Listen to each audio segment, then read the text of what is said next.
Dr. Eric Kelly III and a host of phenomenal speakers from all around the globe for this 7-day virtual event that you don't want to miss. The mission of the Black Business Expo is to raise scholarship money from kids all the way from high school all the way from college. The Black Business Olympics is one of the largest Black business showcases in the world. It is an opportunity for businesses and companies to showcase their businesses globally. We are going to be giving away laptops up to $5,000 away to students. Again, I'm Olivia Appleberry, the founder of 2 Cents Finance and one of the speakers for the expo. I am so excited to see you there. For more info, go to www.blackbusinessexpousa.com or call 919-308-9090 and hope to see you there. I am Black Business. From the moment I wake until the time I sleep. Yes, I am Black Business. I am Black Business. Tell me, are you Black Business? I am Black Business. Do you support Black businesses? Listen, I support Black business because I am Black Business. Black Business Expo, one of the largest business showcases in the history of Black business in the world. The world! Sign up today at www.blackbusinessexpousa.com or call 919-308-9090. I am Black Business. I am Black Business. From the moment I wake until the time I sleep, I am Black Business. I am Black Business. Are you Black Business? I am Black Business. Do you support Black businesses? I support Black business because I am Black Business. Black Business Expo, one of the largest business showcases in the history of Black America in North Carolina. Join Dr. Eric Kelly III and a host of phenomenal speakers from all around the globe for this 7-day virtual event that you don't want to miss. The mission of the Black Business Expo is to raise scholarship money from kids all the way from high school all the way from college. The Black Business Olympics is one of the largest Black business showcases in the world. It is an opportunity for businesses and companies to showcase their businesses globally. We are going to be giving away laptops up to $5,000 away to students. Again, I'm Olivia Appleberry, the founder of 2 Cents Finance and one of the speakers for the expo. I am so excited to see you there. For more info, go to www.blackbusinessexpousa.com or call 919-308-9090 and hope to see you there. I am Black Business. From the moment I wake until the time I sleep. Yes, I am Black Business. I am Black Business. Tell me, are you Black Business? I am Black Business. Do you support Black businesses? Listen, I support Black business because I am Black Business.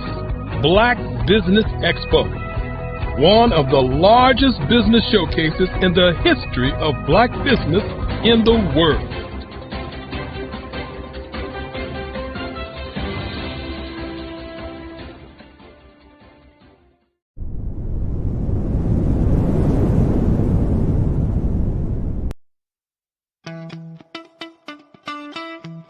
How many times have you been asked to help someone you didn't even know, a student, a business entrepreneur, or did you ever even ask, where did they end up? That business, that friend, that entrepreneur. Well, just maybe they ended up in a gang, bankrupt, homeless, or worse, dead. Maybe they turned to crime, drugs, and alcohol. Did you ever wonder? Did you destroy their dream, or was your life always so easy? At the Black Business Olympics, we started a movement to help students complete. Give them hope and foster success.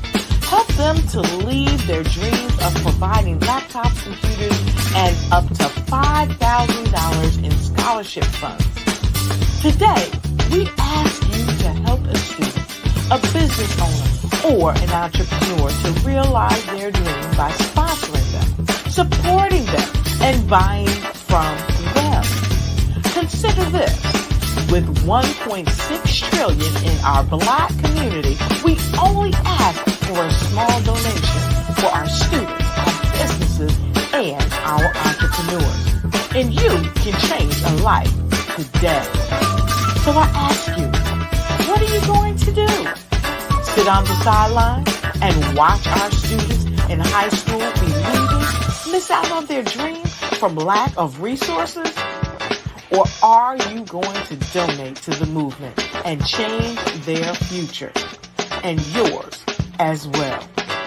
Give us a call today at 919-308-9090. Change their life by investing with action to the Black Business Olympic Fund. The Black Business Olympics, one of the largest business showcases of Black business in the history of the world.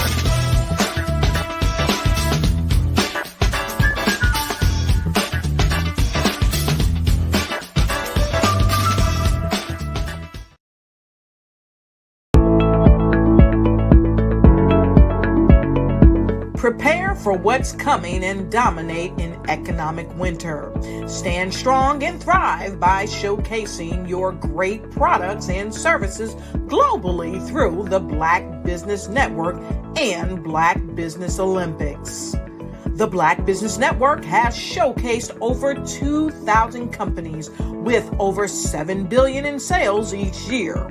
Over 10 million attendees have viewed the rebroadcast each month. Through the Black Business Olympics, unique styles of business training and mentoring are turning students into business owners and entrepreneurial warriors who will dominate in any economy. Gain the ultimate advantage of the Black Business Olympics, 7 days of unbelievable topics and speakers speaking around the globe.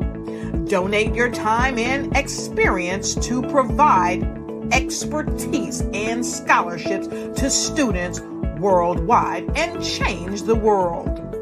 Now, more than ever, new insights, tools, strategies, and capabilities are needed.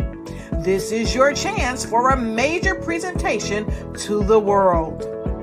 Fill out the form and join the more than 2,000 speakers who have presented to over 200 countries. Join the Black Business Network streaming live into the Metaverse, STEM City, Black Multiverse Enterprises, Hulu, Amazon, YouTube, iHeartRadio, Apple, Facebook, LinkedIn, Pod TV, IBM TV, Spotify, and Google Podcasts. Sign up today. Spaces are limited, and we will see you there.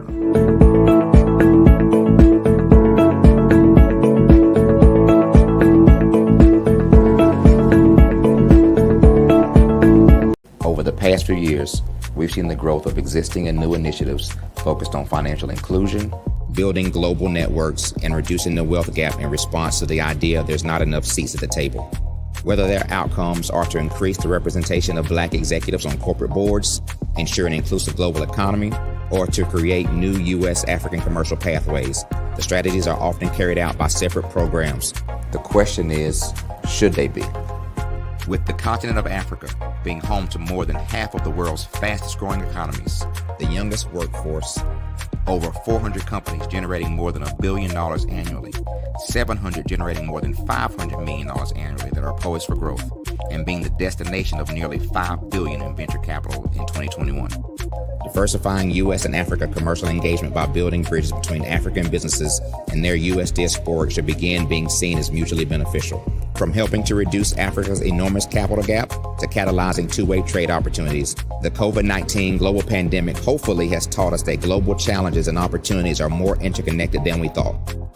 During the pandemic, African companies like Unicorn Flutterwave, insurance provider Reliance Health, ride-hailing app Yasir, and 54Gene, the continent's first bank of DNA on people of African descent, proved that when African companies have access to networks, capital, and information, they grow big, grow fast, and create solutions that are valuable to the world. This is why Be Direct was created. We are the first U.S.-based but African-centric board preparedness and board search company designed to connect U.S. Black talent and corporations to African businesses. Unique and fundamental to Be Direct's success is our process of helping board candidates adapt their experience and networks to an African context before they're connected to high-growth companies that are looking to locally and globally scale. From our focus groups with African business execs and government leaders, we don't ignore the sentiment that business is easy, but people are hard. Having a pool of board candidates with hard-to-access networks and extensive experience across the business lifecycle, including successfully raising capital, is table stakes for an initiative like this. So yes, we have that. But corporate or entrepreneurial success in the U.S. does not guarantee success in Africa. Developed alongside industry partners on the continent, our training program, Be Direct Prep, is designed to transpose their experience to create cultural comfort, understanding, and a commitment to helping businesses in Africa scale. Our board governance sessions are African, continental, and country-specific, integrated with cultural awareness and dexterity training, masterclasses led by African industry execs, and mentoring and coaching from African continental-based facilitators. But even more unique to Be Direct Prep, we cap off our training program with an immersion trip to help candidates that have not been to Africa before see and feel Africa's complexity and opportunity from African soil. We all know traditional network-based board placement has historically left a lot of us out of ever really being in the paid board pipeline. Our strategy supports the work of many great organizations that are successfully filling seats at U.S. board tables by creating more tables for those that are still left on the sideline. It's time to start seeing the role and value of U.S. Black talent and businesses on the continent of Africa differently. Old perceptions and habits limit economic inclusion. Let's transition Black talent and the African businesses they will support from the periphery of the global economy to its core. Living in a global lockdown, we all know now how fast local and global economies can change, and see the value of having businesses that hire, strengthen local value chains, and even grow globally. Status quo in any form holds back progress. We must democratize U.S.-Africa commercial engagement by socially and economically connecting cultures that have long been disconnected. It's time for Africa's U.S. diaspora to redefine their global value by helping African businesses scale continentally and globally.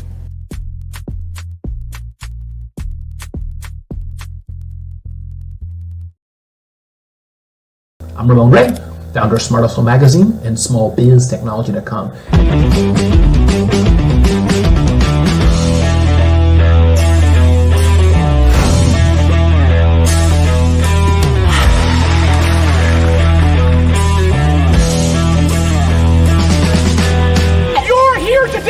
To celebrate small business success. Stand up on your feet.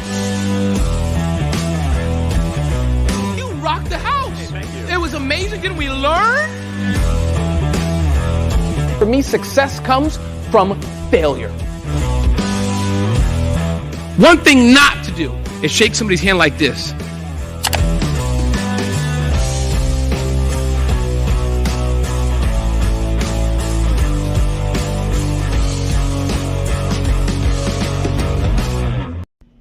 Why do I do what I do? You know, my life coach asked me that a few years ago.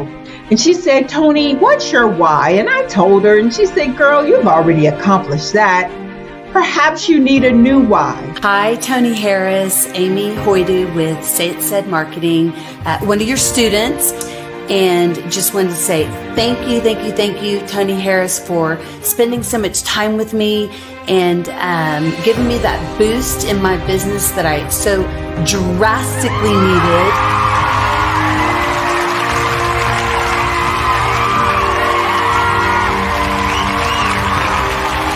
why is to touch, move, and inspire my clients to take drastic steps to be better than they were before they met me.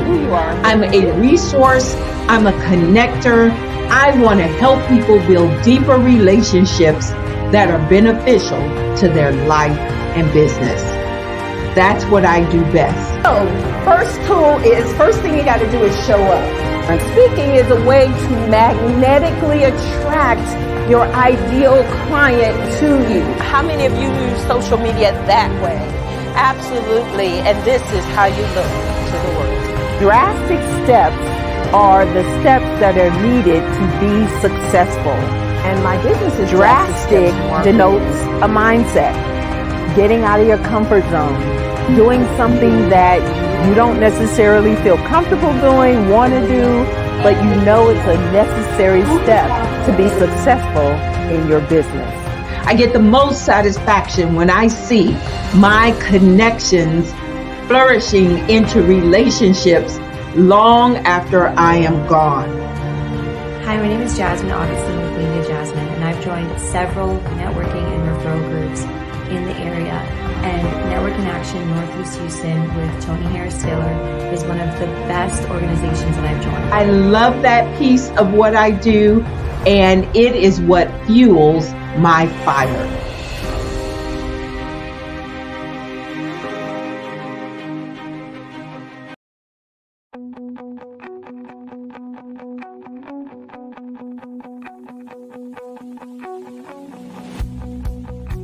I am Black Business.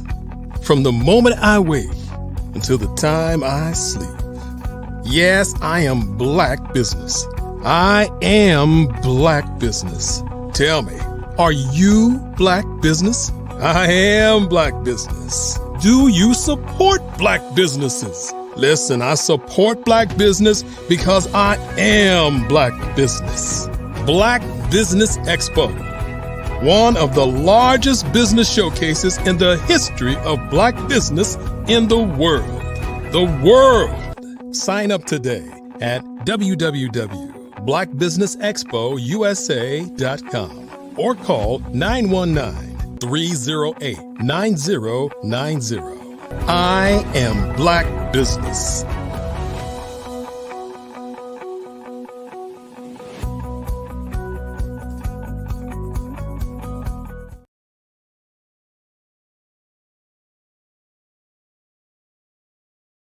Well, hello, everyone. Thank you so much for joining us for another wonderful experience on Black Business Network. My name is Bukeka Blakemore, and I am delighted to have a fireside chat with Ms. Letitia M. She is an amazing business Prepare for what's coming and dominate in economic winter.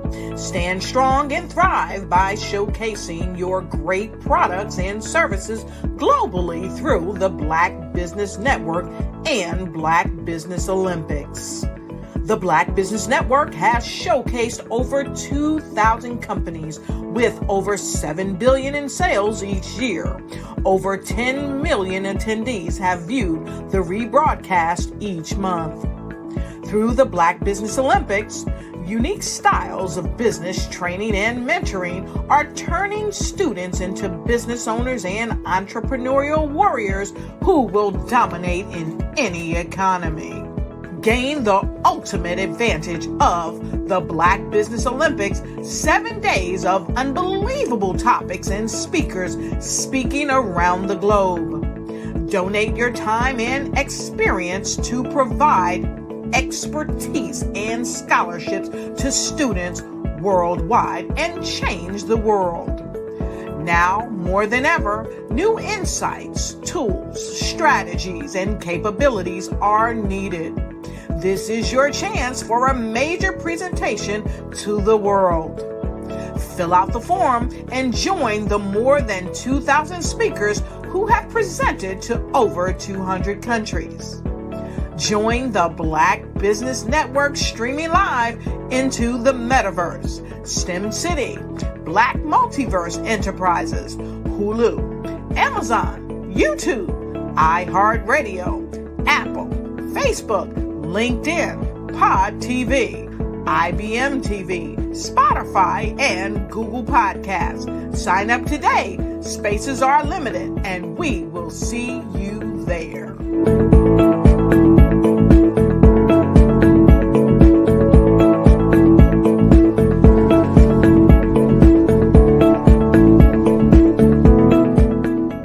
Absolutely. So our coaching program help people that have the lack of time, that lack strategies, and lack the confidence to go after their dream life. So we help them implement tools. We help them implement. I love to leave the inherited lack of finances or the education behind finances. But it wasn't until I lost my firstborn, my only son, that life changed for me. And where I was going after it all, living the corporate life, hit my 6-figure income, and living in my dream house with my dream man, driving my dream car. Wow. I nearly lost it all when I lost my son. And so I realized it only takes one financial catastrophe that can change your entire life.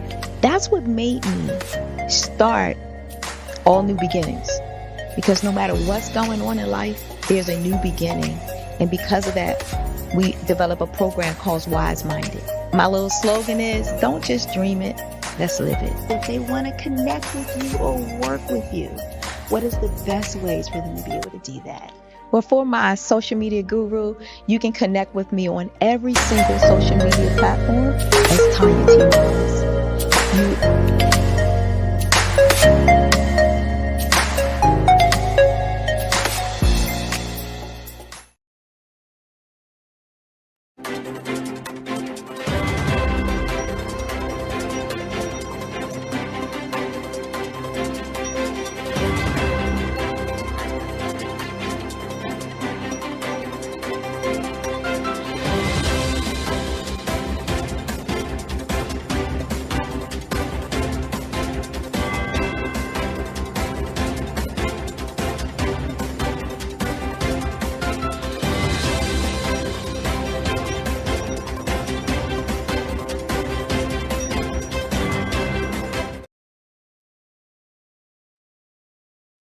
Good day, business owners, entrepreneurs, thought leaders, and corporations. Welcome to the Black Business Network.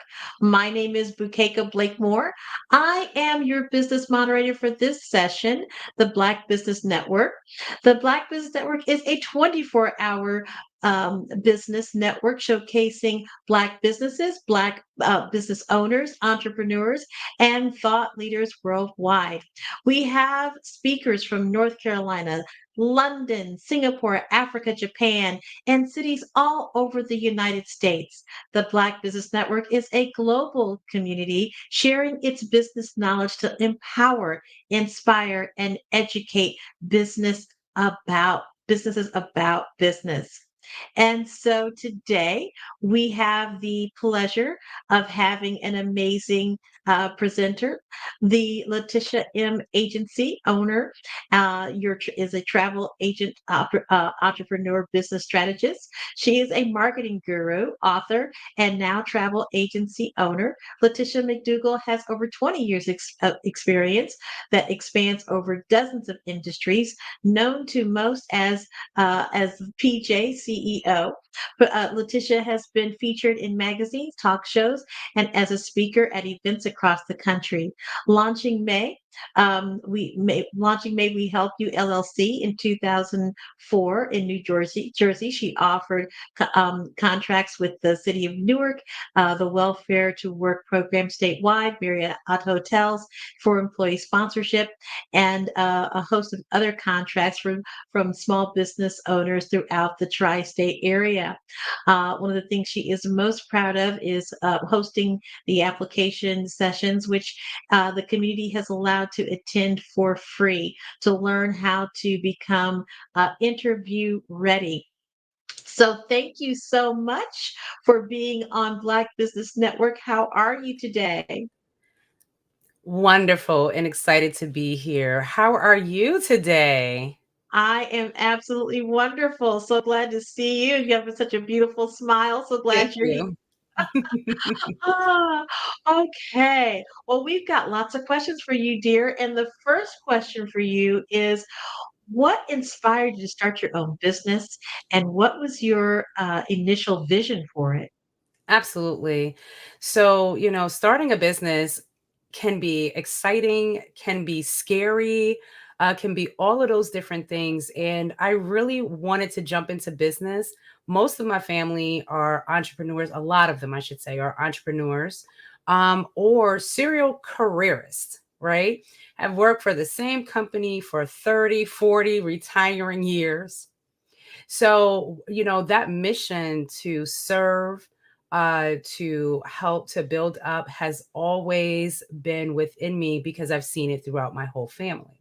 I had some misgivings with a friend who had received an amazing contract a long time ago and, told me that they were going to make me partner in their business if I helped them and took, this cut and all of this great stuff. And I did. And I helped that person to see their dreams come true. And then they didn't make me partner. Right. So from that point, I said, you know what? Never again. I am only going to be doing business to business. So if you want to contract me, if you want to hire me for the amazing things that I can do, things that I've learned throughout this time, then this is how we're going to do it from now on. So what inspired May We Help You originally was I was looking for what was disconnecting in my own community. This is when there was no social media at this time.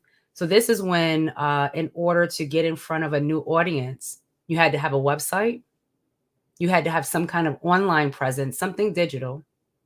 You should have been emailing customers at this point, right? Putting flyers up in your own window. If this person doesn't pass your street, they're never going to see it. Mhm. So I looked within Mhm. my own neighborhood and how I can make changes with those business owners, how I can get them to see that having a bigger reach will bring in more clients instead of always relying on just who's in your neighborhood.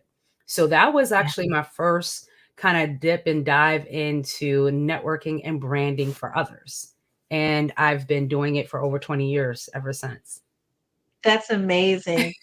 Which really speaks to the next question, which is how did you identify the market, the need for your products and services?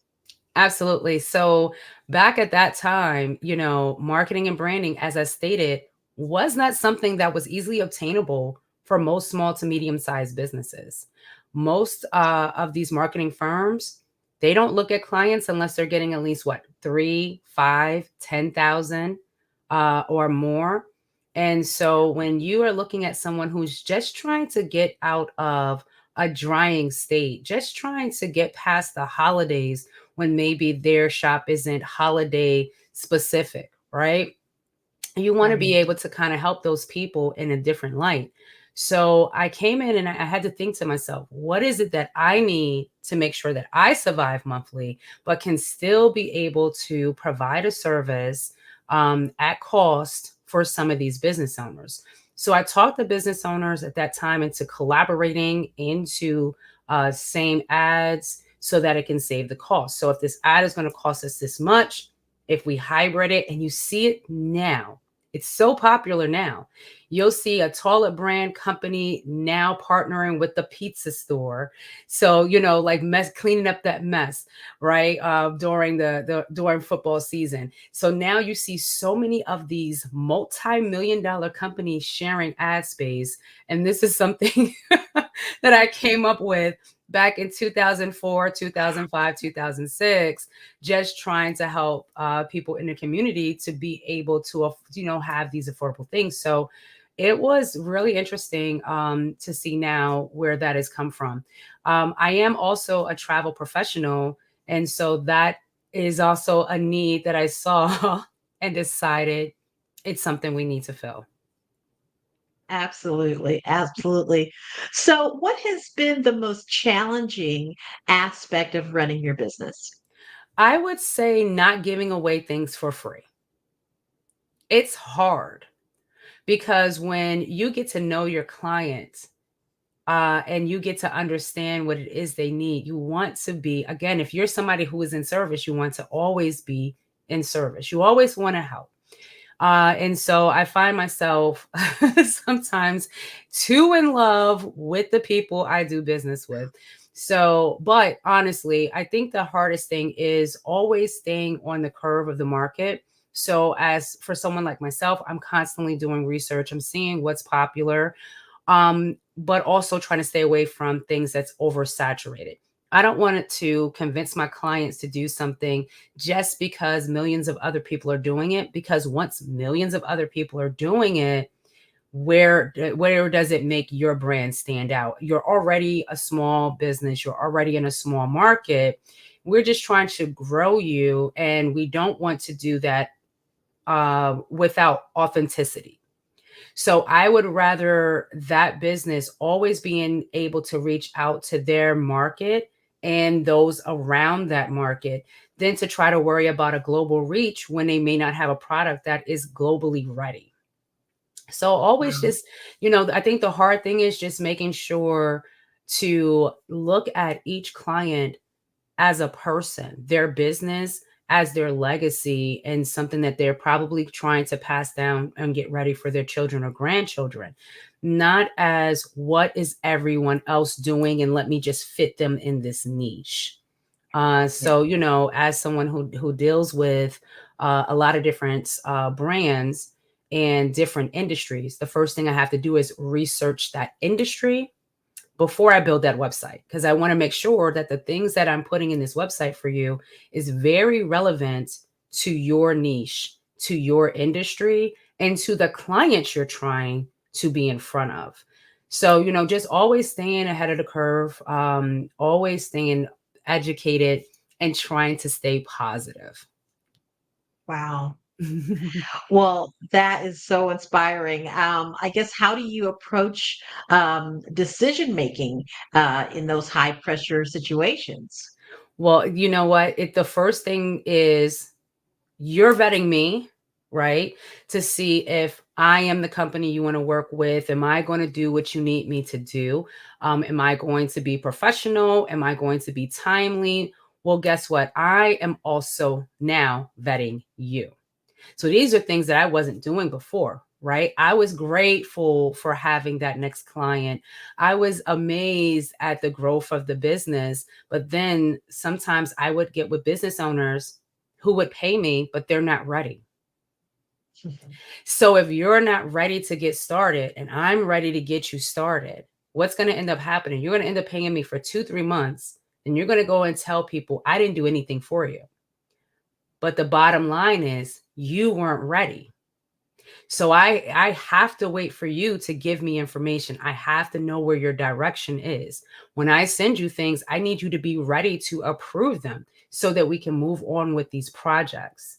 So also, I talked about this last time. If you're not the only decision maker before we make any deals, we need to get everyone on board. Because when you don't have everybody on board, what ends up happening is, one, they'll try to cancel, right? Because they're like, well, I already had someone in line, or I don't think we're ready for this, whatever the excuses are. And I can't fault you because all of the decision makers weren't there. What do they do in timeshare? Are you the only decision maker? They want to make sure if you're married, if you have someone else that is helping you pay bills before they even sign you up. I've been to plenty of those talks, right? That everybody so that's kind of the same thing. I need to make sure that everyone is on board. And another thing is when we make, as people who help with advertising, marketing, branding, and I'm speaking for everyone that's in this industry, especially those of us who own our own agencies doing this, we also need to make sure that the advice that we give you, you're taking, you're doing. We need you doing these actions. We need you returning our calls, our emails, whatever it is we've asked you for, because that is going to be leaving our success is based off of your success. So the biggest thing that has changed in my 40 plus years on this earth is the fact that I have decided to also vet I just can't take every customer because every customer is not ready. So I'd rather educate you. Hey, let's do a training on this. I have some trainings in my YouTube that might be able to help you. Is there any material that I can send you? Let me get you ready, even if it takes 3 months, 6 months to get you where you need to be before you start spending out those advertising dollars, before you start asking us to redo your website, before you start asking us to redo your whole brand. Let's make sure you're ready. That makes sense. That makes so much sense. So, in terms of growing your business, what strategies have been the most effective? Networking. Networking. That doesn't mean I'm going out and I'm just passing out my business cards and I'm like, buy me, buy for me, buy for me, right?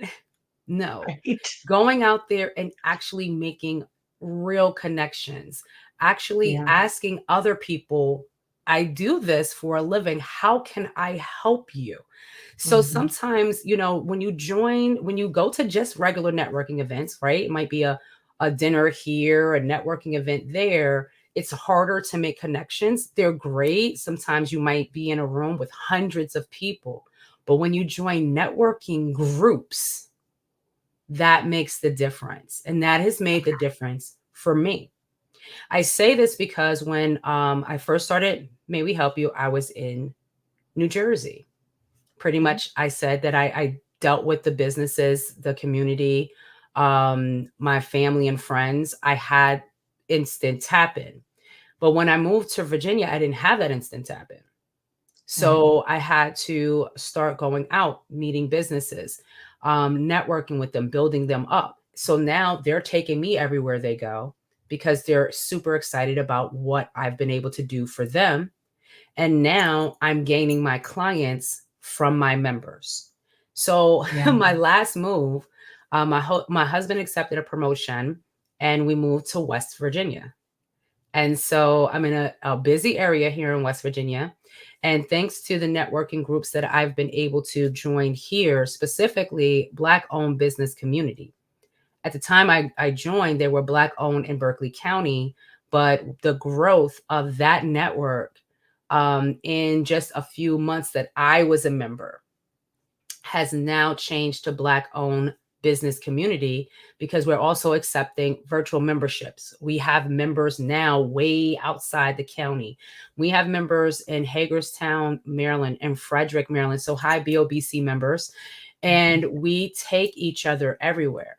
But by me showing who I am as a business owner, my integrity, putting in the hard work and the network itself, I have been able to assist myself in that growth while assisting my members. So we don't just rise by ourselves, we rise with everyone together. And that's the importance of networking. And that is what really changed my business and continues to help me grow. I love it. I love it. Oh my goodness, this is awesome. So, Thank you. how do you differentiate your business from competitors in your industry? Absolutely. So as your new travel agent, that's what I title myself. I don't title myself as the business owner, the CEO of SLM Bookings. My title is your travel agent. So guys out there, as your travel agent, what sets me apart is my years of marketing and branding. So I'm able to recognize industry trends, make sure I'm securing the best for my clients. When I work with groups, especially doing group travel, cruises, all inclusives, all of these amazing things, the first thing that I want to do is who's marketing this plan for you? So if you guys want to make sure that you are not just hitting the requirements for what it is to book to be considered a group, right? Let's exceed this so that in case someone has to drop off, you're good. So why don't you let me assist you in promoting this cruise, this retreat, this family escape? Everyone who, it doesn't have to be open to the public, right? So let's say I have a group cruisers, they're gamers, and they just want to take a group vacation. They need at least 8 cabins. They've secured 10 themselves, but now they can open it up. And you and I can now go on this cruise. Him and her can go on this cruise. They can go on this cruise. It doesn't mean that they're going to be part of their activities. They're just taking advantage of the discount and the group to keep it strong. The more people that go, the more discounts that's offered. So what sets me apart is I think for the success of my client, if this is a honeymoon or destination wedding for you, how can I assist you in making this more successful? I'll tell you what I'm going to do. I'm going to also reach out to the property and find out all the vendors that they work for. Let's get them all on board. So it's less work that you have to do. You don't have to hire someone out there already have these skill sets to be able to get everything booked for you in one house. So I'm definitely a one-stop shop as far as travel. I always tell people I can get you from your door through your vacation and back to your door. We even help you with theater tickets, concert tickets, sporting tickets, that rental car you might need while you're away. You want to go zip lining, you want to go down the canal, you want to do all of these things. A lot of people don't even realize their travel agent can do all of those things for you. So, that's what definitely sets me apart is that I'm not a mom and pop shop, but I am definitely laser focused on making sure that you have the best experience and I'm making a customer for life. Well, I'm ready to go right now. Let's go. I'm ready to go. So I do have some good news on that aspect. I did talk about Black owned and business community, and we do actually have a group cruise for next year. So anyone is welcome to come. It's a retreat. It's a business retreat. So if you are a business owner, let's get our purses out and start getting ready for those write-offs, right? Those tax write-offs for attending. We have some sessions. They're only going to be about an hour for 3 days. There's yoga that you can sign up for throughout the entire time. And you can learn more by visiting my website, slmbookings.com. And you will see a tab specifically for the BOBC 2025 cruise. I love it. I will be going to that website because, girl, we need a retreat. That's right. That's right. So let's talk about objectives. How do you balance the short-term objectives with long-term business goals? Oh, that is excellent. So I'm part of a competition and I'll get into that later. But one of the things that we have to do, they're making us take business courses right now. So even if you have a degree, you have all of these different things, in order to be a part of this competition, it's a business course that we have to take. I say all of that to say, they're also making us write new business plans. So even if you have a business plan, a part of this is that you have to write a new business plan. So by being able to recognize your short-term goals and your long-term goals, refer to your business plan. If you have not written one, go write one. Okay. So it gave me extra clarity. I wrote one a long time ago. And what did I do? I put it away. Never even printed it. Let's be honest, right? A lot of us may write that business plan. It is saved somewhere in a file that you cannot locate at this moment. If you've printed it, it has probably collected all of the dust, not just some of it, all of the dust. Okay. So what's beautiful about me taking this class and being able to focus on it without the pressure of me needing this degree, without the pressure of me needing something from it, it's just pure educational, is that I realized the business plan is a vision board,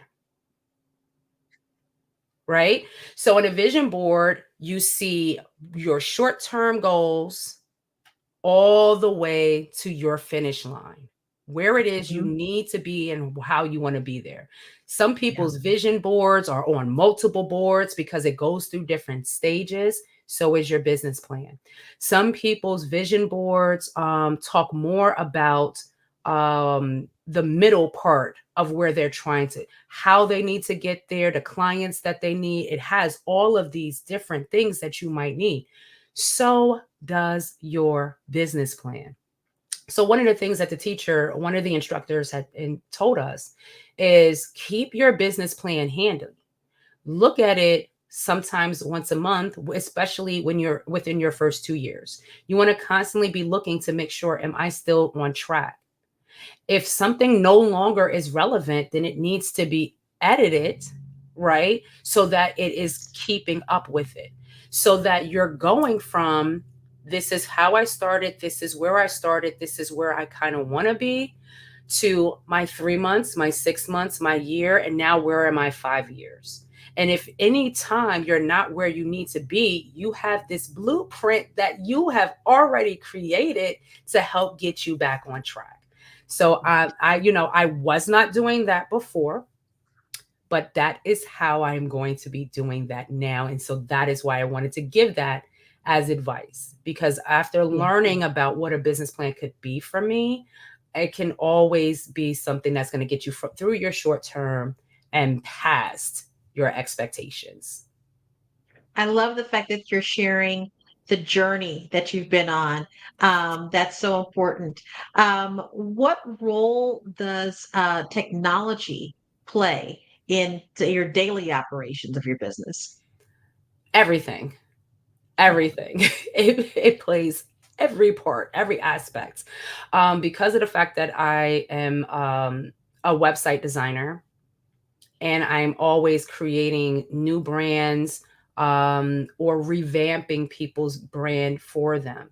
I'm always utilizing different sites, different apps. I'm looking for different ways not to just make my business more streamlined, but how can I incorporate this into my customers' base to make their life more streamlined. Social media plays a big part in that. And I try to explain to my customers, you don't have to be on social media every day. You don't have to be trying to post on all of them. Be smart. So one of the things that I tell them is get a scheduler. One of the schedulers that I love and I can share with anybody, I'm trying to see if I have it up, because I literally was scheduling some stuff for a customer last night. So I'm always on these kind of sites. Socialmonials. Socialmonials is really good. Postly is good. Hootsuite is amazing, but they're just expensive. But those are sites that can help you to schedule. So take that one day out of the month and think about how you campaign your business. What is it that your business needs to talk about? So I'm in the travel industry. This is September going into October. So I want to be thinking about people who have not booked those vacations for November and December. So all of October, I'm going to be talking about holiday vacations, right? So I already know. So when I go into my scheduler, I want to create posts. I want to create videos. I want to create flyers that are based off of the campaign I want to be talking about for that entire month. And I'm going to take one day where I am not going to be on my phone, where I'm not going to try to schedule any other customers, where I'm not going to be talking to my friends over some wine. I'm going to be creating my social media posts so that my sites always look active. And I can do that for 30 or 60 days. And that way now I don't have to worry about what's going on. So you can utilize technology. You can look like you are the queen of all of the websites and social media, and no one knows you've only touched it once that month. Okay. And other technology that I use, and I tell you not to abuse, we talked about social media. When you're on your phones, you have to think as a business owner, what is my downtime? So I have my apps on my phone. They do not send me notifications after a certain time. So some people may think, oh, she's not responding to me. She didn't see this post. She didn't do those things. I realize that I also have to take time out of social media, time out of technology to revamp, rethink. But when I tell you, I love, I have everything. I have projectors, laptops, desktops. I have everything because I know I need to always stay in the know. I actually used to write a tech article for Slantress magazine. Slantress magazine was out in the DMV area for quite some time. And so, I can go on and on about technology. That's why I'm trying to keep it brief on what to do and what not to do.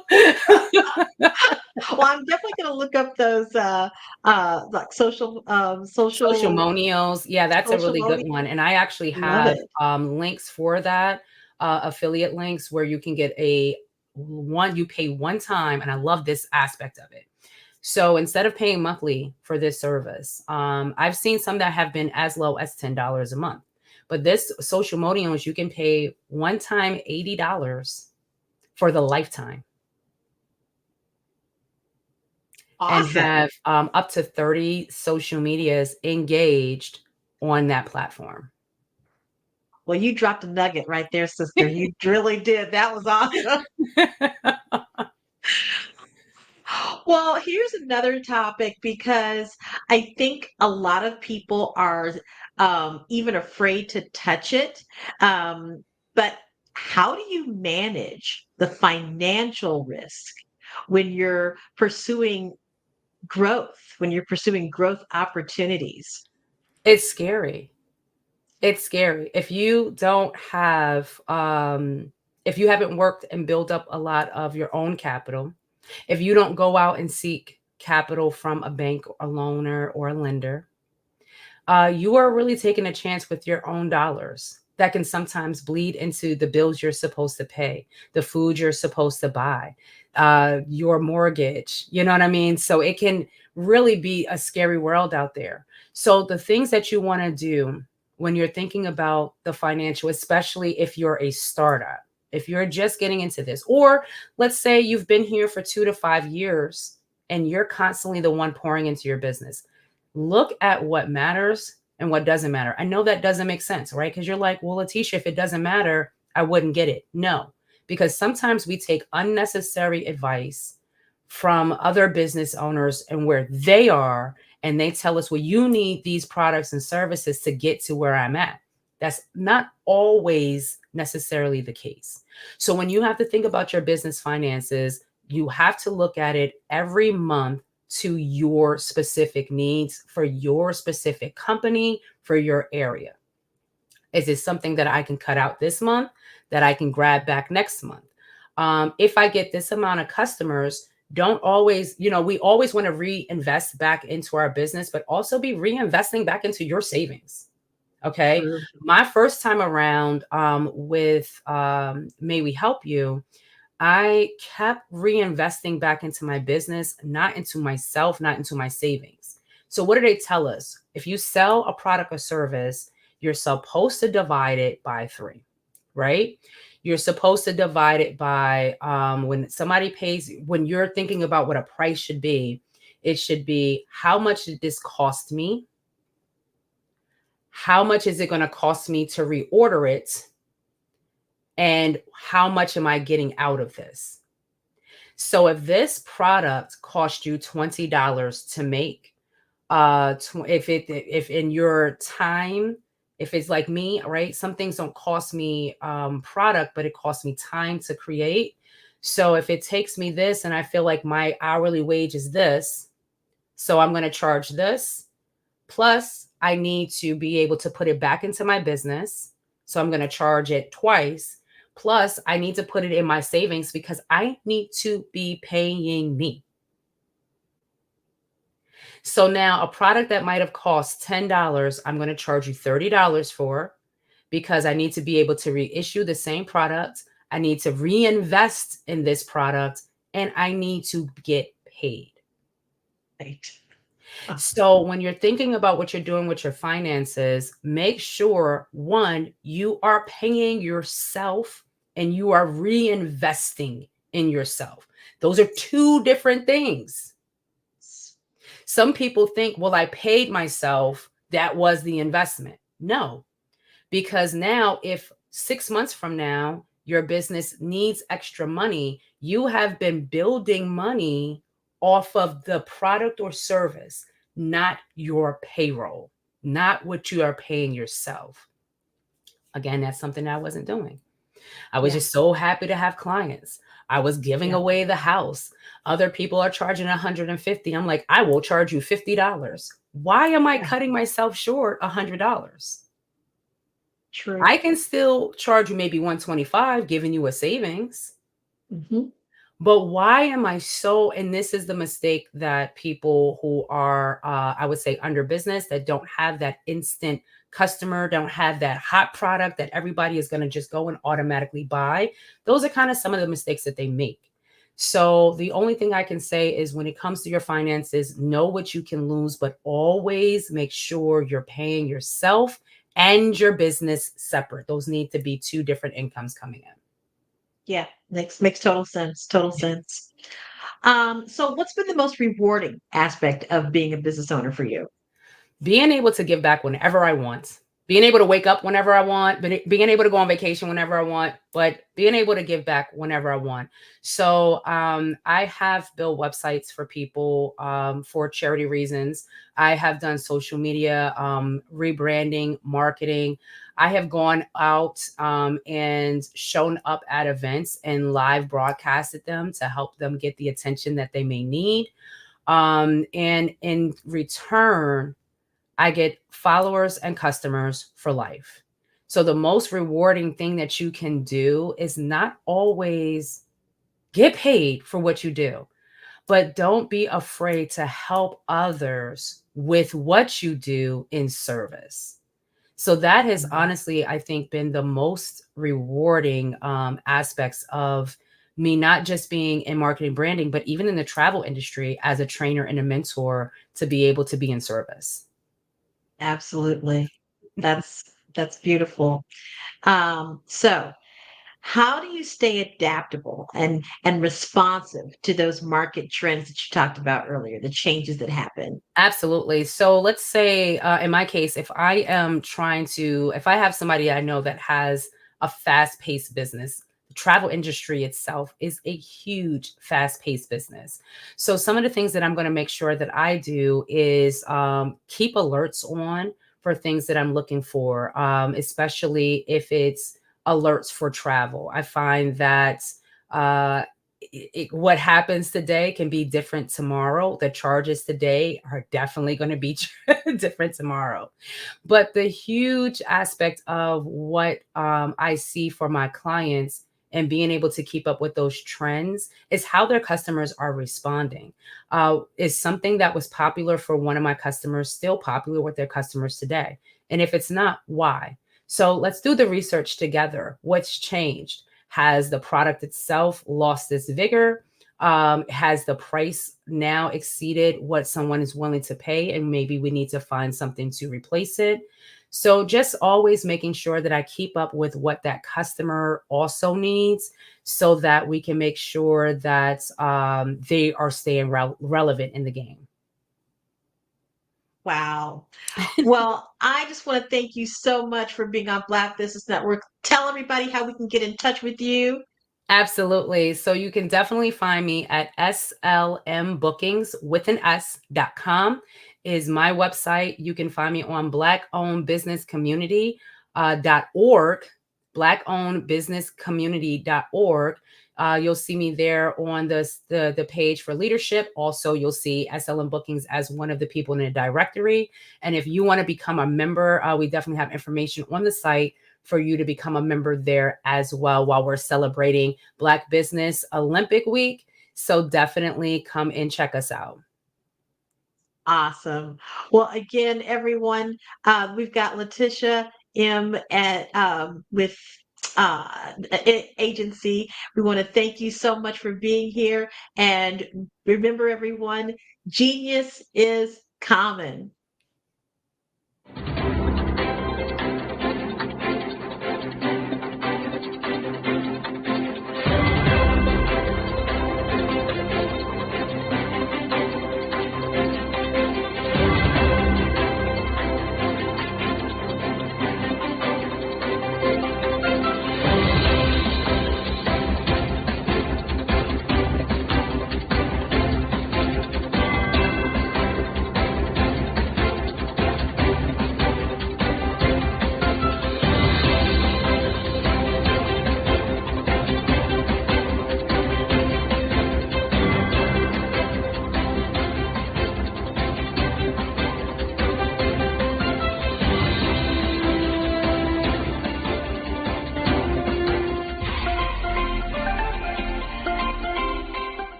Dr. Eric Kelly III and a host of phenomenal speakers from all around the globe for this 7-day virtual event that you don't want to miss. The mission of the Black Business Expo is to raise scholarship money from kids all the way from high school, all the way from college. The Black Business Olympics is one of the largest Black business showcases in the world. It is an opportunity for businesses and companies to showcase their businesses globally. We are going to be giving away laptops up to $5,000 away to students. Again, I'm Olivia Appleberry, the founder of 2 Cents Finance and one of the speakers for the expo. I am so excited to see you there. For more info, go to www.blackbusinessexpousa.com or call 919-308-9090 and hope to see you there. I am Black Business. From the moment I wake until the time I sleep. Yes, I am Black Business. I am Black Business. Tell me, are you Black Business? I am Black Business. Do you support Black businesses? Listen, I support Black business because I am Black Business. Black Business Expo, one of the largest business showcases in the history of Black business in the world. The world! Sign up today at www.blackbusinessexpousa.com or call 919-308-9090. I am Black Business. I am Black Business. From the moment I wake until the time I sleep, I am Black Business. I am Black Business. Are you Black Business? I am Black Business. Do you support Black businesses? I support Black business because I am Black Business. Black Business Expo, one of the largest business showcases in the history of Black America in North Carolina. Join Dr. Eric Kelly III and a host of phenomenal speakers from all around the globe for this 7-day virtual event that you don't want to miss. The mission of the Black Business Expo is to raise scholarship money from kids all the way from high school, all the way from college. The Black Business Olympics is one of the largest Black business showcases in the world. It is an opportunity for businesses and companies to showcase their businesses globally. We are going to be giving away laptops up to $5,000 away to students. Again, I'm Olivia Appleberry, the founder of 2 Cents Finance and one of the speakers for the expo. I am so excited to see you there. For more info, go to www.blackbusinessexpousa.com or call 919-308-9090 and hope to see you there. I am Black Business. From the moment I wake until the time I sleep. Yes, I am Black Business. I am Black Business. Tell me, are you Black Business? I am Black Business. Do you support Black businesses? Listen, I support Black business because I am Black Business. Black Business Expo, one of the largest business showcases in the history of Black business in the world.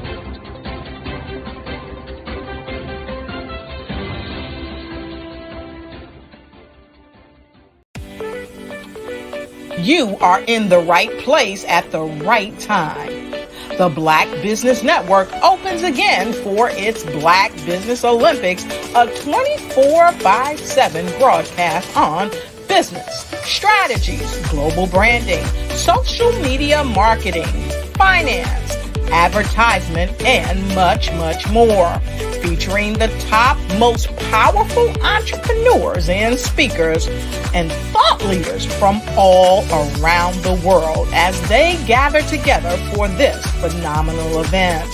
Join the Black Business Network, streaming live into the metaverse. STEM City USA, Black Multiverse, Pod TV, Roku, Hulu, iHeartRadio, Apple TV, YouTube, TikTok, Instagram, Google Podcasts, Facebook, LinkedIn, IBM TV, Spotify, and Twitch. Tune in today and be a part of this amazing movement.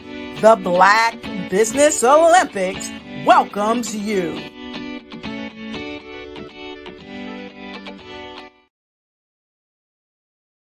Sometimes you got to hear the news from the Black perspective, and more specifically, Black publishers. And that's exactly why you have to download the Hey Tie app, the largest mobile app delivering breaking news, videos, and podcasts from 200 of your favorite Black publishers. Yes, 200 Black publishers delivering news as it happens, literally all in one app. Go to HAYTI.com or download the app in the Google Play Store or Apple App Store. It's completely free, along with information that you can trust, so go check them out. Why do I do what I do?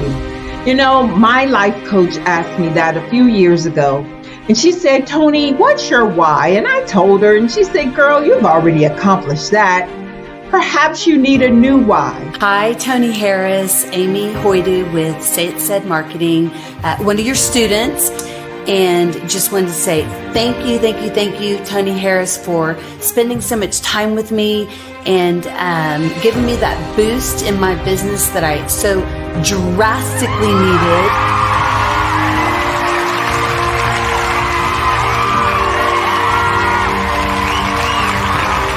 My why is to touch, move, and inspire my clients to take drastic steps to be better than they were before they met me.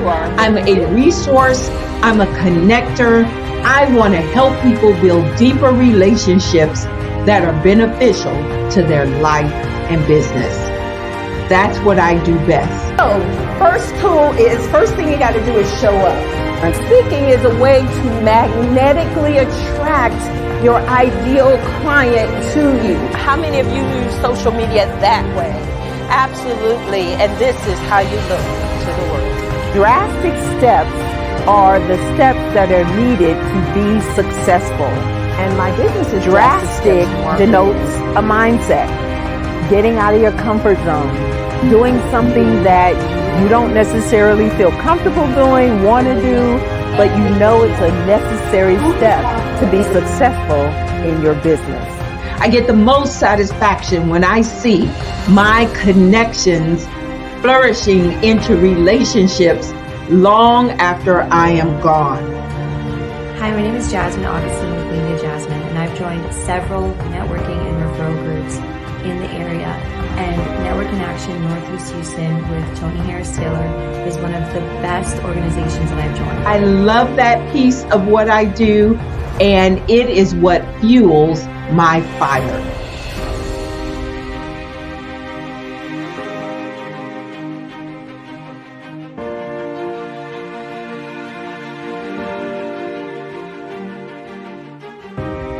My name is Tony Harris Taylor, saying take a drastic step today for a fantastic. What if you could build your own city? A place where every child can find nurturing people to help them achieve their full potential. A place where every adult can access job training support, where health education is abundant, where social justice ruled the land. A place without limitations. Welcome. You have arrived at STEM City USA. It is what every city should be.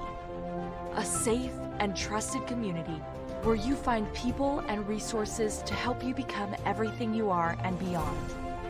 STEM City is unlike anything you have ever experienced. It is a digital twin of the world around you, only better. STEM City is about energy and soul renewal. It is more than a digital world.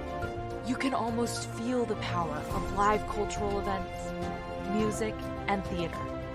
STEM City promises a better future for children with caring mentors and hands-on activities with dedicated tutors to support our youth.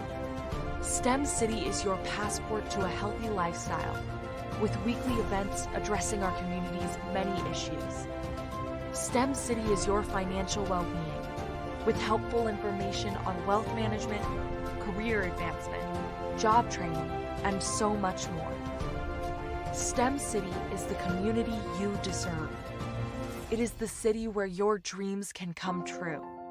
STEM City USA, a place in the sky that is accessible to all who reach for the stars.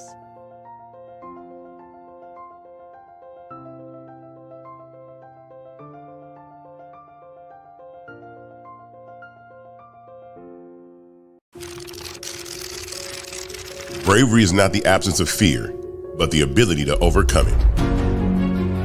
We stand for those who defy suppression, who speak out, and those who walk the road less traveled. Everyone deserves to be seen and their voices be heard. We're sparking a movement, growing a community of creators united by the desire for freedom, choice, equity, and ownership. At Fanbase, it's all for one and one for all. We support each other to guide, promote, and uplift you in a place where you can unapologetically be yourself.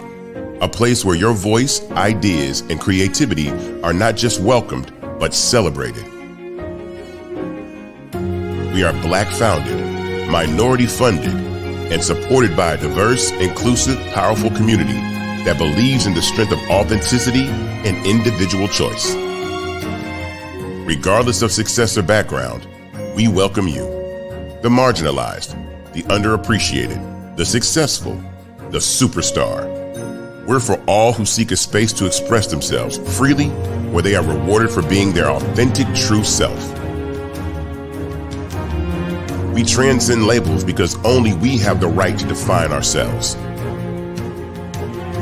We are built for the brave, the culture, the creators, and for the future where everyone has the power to shape their own destiny, where all are empowered, voices are amplified, and freedom is embraced. For the first time, you have a chance to own the platform you helped make popular. It's a revolution, a movement in how we connect, create, and share. Everyone is a creator, and everyone has a fan base. Here, you can be you without limits.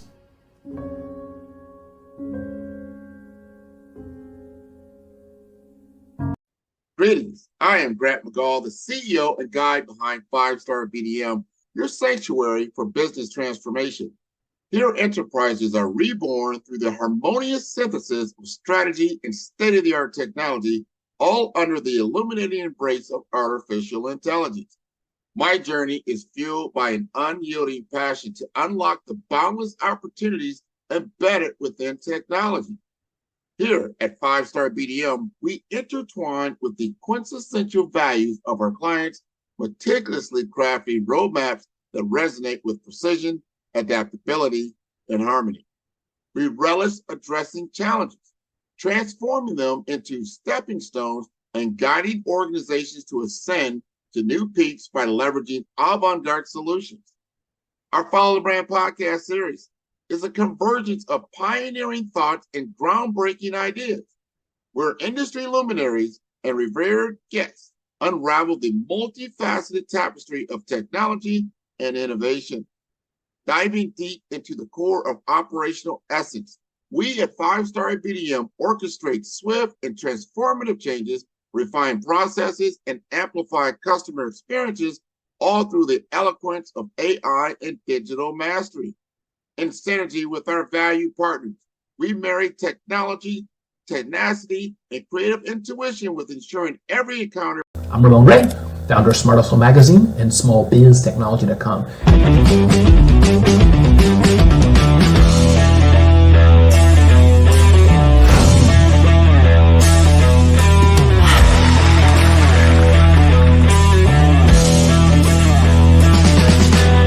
You're here today to celebrate small business success.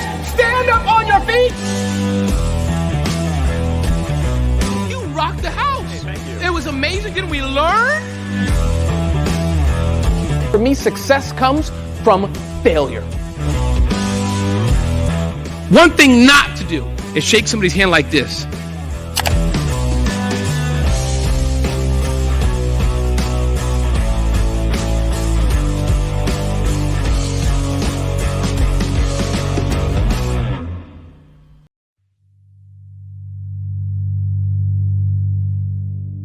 So what we have to do is when we get in the spot, we need to create some spots for us.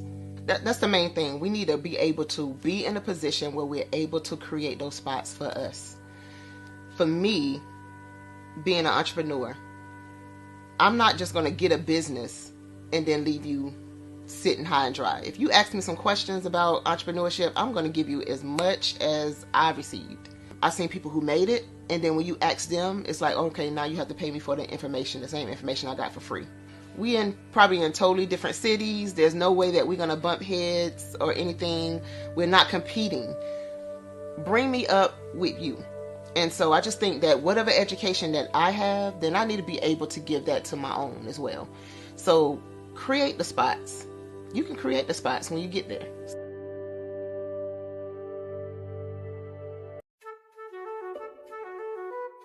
This is Dr. Arnold T. Petsworth. He's the owner of Petsworth Vet World, a veterinary clinic in Hopton, Connecticut. His patients include dog, cat, frog, fish, Goldie, dog, and this alpaca. Due to doctor-patient confidentiality, we can't tell you their names. Business at Vet World was steady, and then quarantine hit. Neighbors brought new four-legged friends into their homes.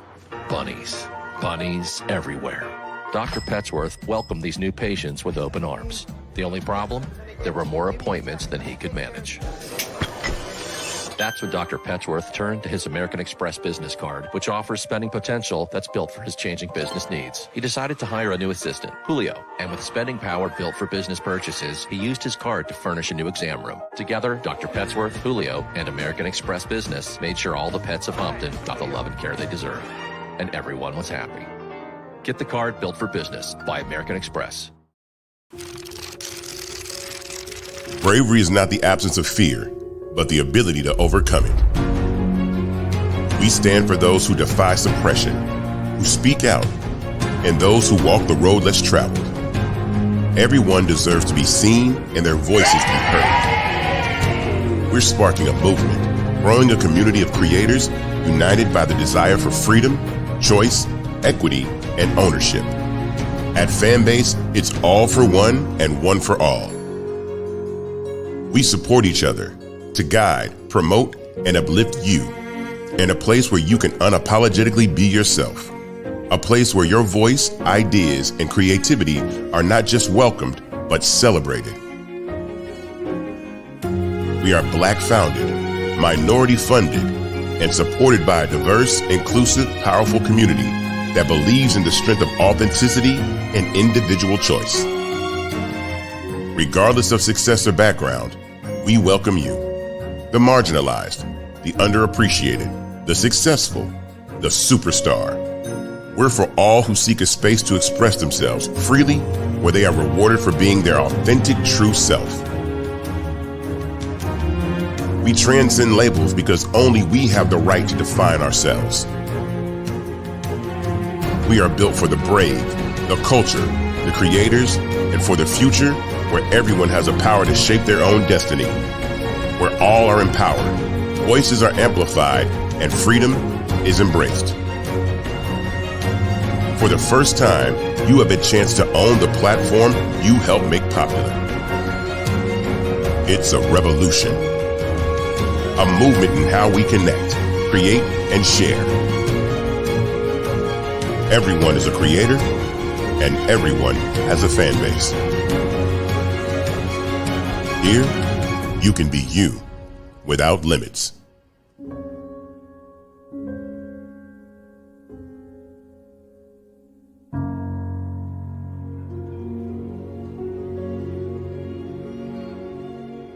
Hello, I am Dr. Eric Kelly III, the visionary strategist and founder of the Black Business Olympics. I invite you to showcase your Black-owned businesses on the Black Business Network global stage. The Black Business Olympics is a global Black Business Network platform that propels Black-owned businesses into the international spotlight. By showcasing your business on the Black Business Olympics platform, you can reach a worldwide audience of potential customers, partners, and investors. You can also establish yourself as a thought leader and expert in your field, attract lucrative partnerships, and more speaking engagements. In addition, the Black Business Olympics platform provides a valuable opportunity to connect and collaborate with like-minded entrepreneurs and business professionals from around the world. This can lead to new business opportunities, ideas, and relationships. Finally, by sharing your story and expertise on the Black Business Olympics platform, you can inspire and empower others. This is a powerful way to make a positive impact on the world and leave a lasting legacy. If you are a Black-owned business owner, I encourage you to seize the opportunity to showcase your business on the Black Business Olympics platform. It is a once-in-a-lifetime opportunity to make an indelible mark on the world. Be one of the 1,000 visionary entrepreneurs who are changing students' lives, shaping industries, and leaving an unforgettable legacy for their families. Unleash your voice on our global stage and watch your business thrive. Black Business Olympics is one of the largest Black business showcases in the history of Black business in the world. Yes, the entire world. Just give me a call today at 919-308-9090.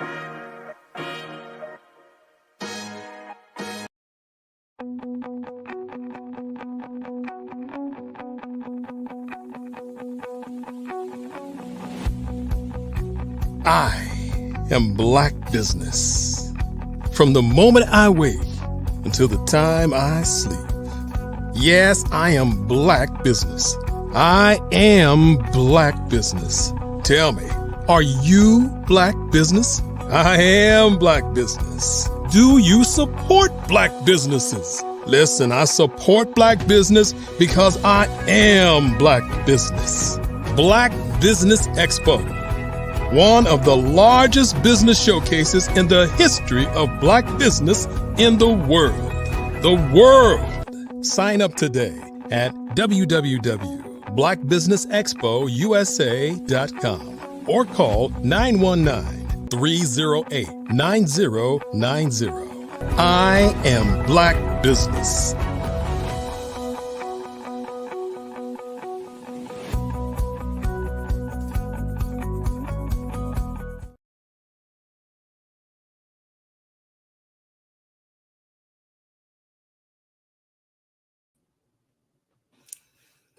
Good day, business owners, entrepreneurs, thought leaders, and corporations. Welcome to the Black Business Network. My name is Letitia M., and I am your moderator for this edition of Black Business Network. Now, the Black Business Network is a 24-hour business network showcasing Black businesses, business owners, entrepreneurs, and thought leaders worldwide. We have speakers from North Carolina, London, Singapore, Africa, Japan, and cities all over the United States.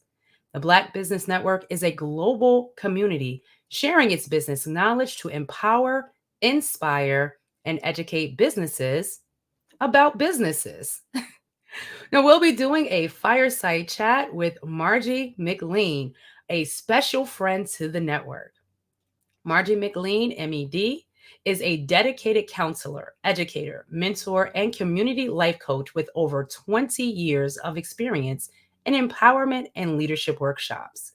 Holding a Bachelor of Science in Molecular Biology from the University of North Carolina, I had to go back and read that, at Pembroke, and a Master's in Educational Leadership from Argosy University. Margie is the founder and CEO of Margie McLean Foundation, also known as MMF, which focuses on supporting underprivileged children and families through educational enrichment, health, and wellness initiatives.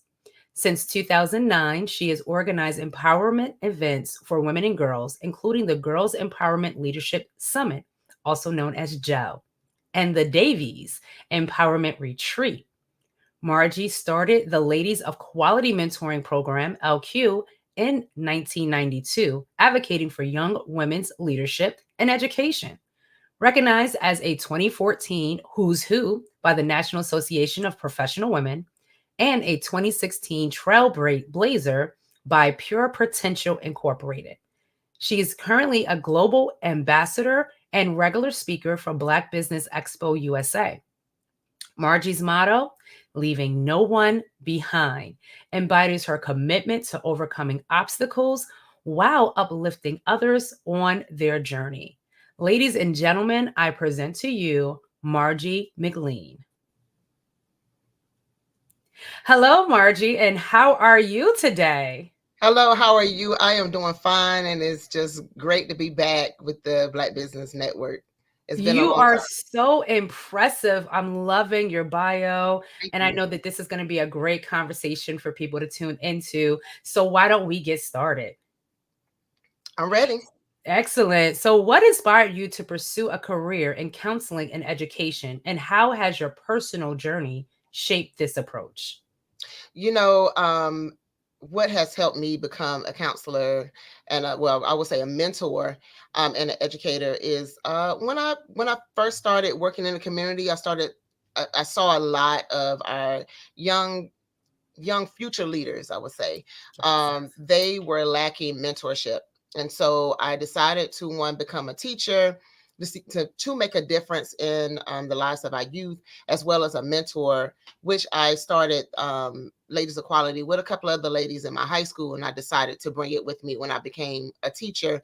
And it had helped a lot. I just saw, just young ladies just out there with no guidance, whether it be in school or whether it be outside of school. And I decided to form this network of young ladies. That is amazing. That's amazing to be able to start at that time. Now, can you share a pivotal moment in your life that influenced your mission to empower women of youth, I should say? A pivotal moment in my life is probably when I was growing up. I saw a lot of my friends who did not have that mentorship, as well as I had mentorship within church, of course, within the school system as well. But to see some of my friends who did not have that family, and plus family, I would say also family, made a difference in my life. And some of my friends did not have that closeness. So with that being said, when I became a teacher, I decided that's something that I wanted to do because I started to see that within my classroom. And I saw where the young men and women would come to me for guidance or just come in my classroom just to feel safe. And I just wanted to make sure that I had a program that was built upon family first. And that has been a pivotal moment, I think, in my life. Matter of fact, I still talk to some of my students from 20 some years ago, and they still call me Ma, or anytime they need advice, I'm saying, you always can call me. They have their own kids. And so from DC to Maryland to here in North Carolina, I still talk to all of them. I call them my babies. I still talk to every single one of them. Anytime they need some type of advice, I make sure that I'm there. That's excellent. That's excellent. Educators have always, not all of them, but the ones that do give that feel good for the children, it just makes that community stronger because they have a separate bond. You never know what's going on in your lives that they need that extra mentor, that extra support system. So I'm glad to hear, Margie, that you are providing that. That's excellent. Now, can you tell us a little bit more about the Margie McLean Foundation and the specific impacts you aim to achieve with its programs? The Margie McLean Foundation is named after my grandmother, Margie McLean. I named it after her because she was like, you can say Big Mama in the neighborhood, or Medea in the neighborhood. She was always feeding someone. It was cakes and pies, and she was like a mother of mothers. And so I saw myself, because when I was a teacher, that's what they called me, Medea. They called me a Medea. So I said, you know what, I'm going to name this after my grandmother. But the focus of my organization is to mentor our young ladies and our young men to become future leaders in the 21st century and beyond. To get their mindset changed to I can't to I can. Absolutely. Also to bring resources to them that they normally do not have access to. One of the things that we've done in our organization is we help students go to college. And we've done that by just doing different college tours. You have to remember some of our students, as well as me growing up, is a first generation college student.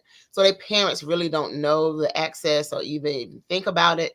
They more were workers. And so, it's like, get your high school diploma and go to school or either go to work.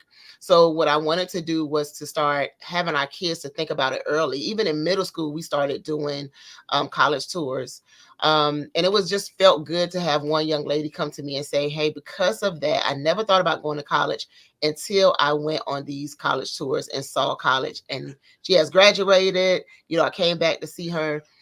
We do programs where we help in mothers and fathers as well. So I do the community baby shower. We are working with maternal health, trying to make sure that our babies are born healthy. And the mothers also have that resource to know what to do while they are pregnant. Also, I want to push that our fathers are in the homes. Our fathers are active in a child's life. We see enough of the negativity that our fathers are not there. And so they are also invited and participate in our community baby shower. And it has been a blessing over the years to see how I am blessing others and seeing how they are flourishing from our programs. That is awesome. I recently was talking to somebody about that, and we were talking about how, some of the government agencies were separating families purposely by telling women, if the husband is in your life, if the father is in their life, if he lives in the home, we're going to cut your benefits. So I'm glad to see that, you are bridging that to keep families together. Just amazing stuff. So my next question to you is, what do you believe is the most significant barrier facing young women today? And how does your work address these specific issues?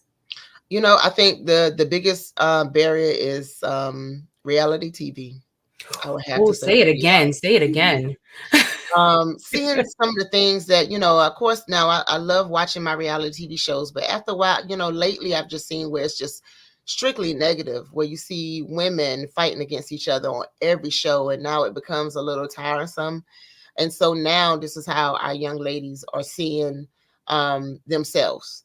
And, at first, when you watch the show, you would think that it starts off showing the benefits and showing the glamour of what these women are doing in their lives. And you can see the young ladies can say, I can do that. If she can do it, I can do it.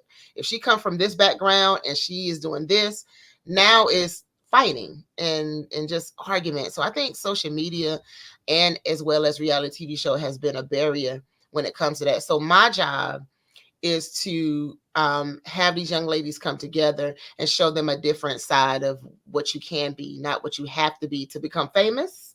Not doing, you have to dress a certain way to get the likes, that you can be covered and still get the likes and still get the. And so, I think that's one of the things we have to show our young ladies.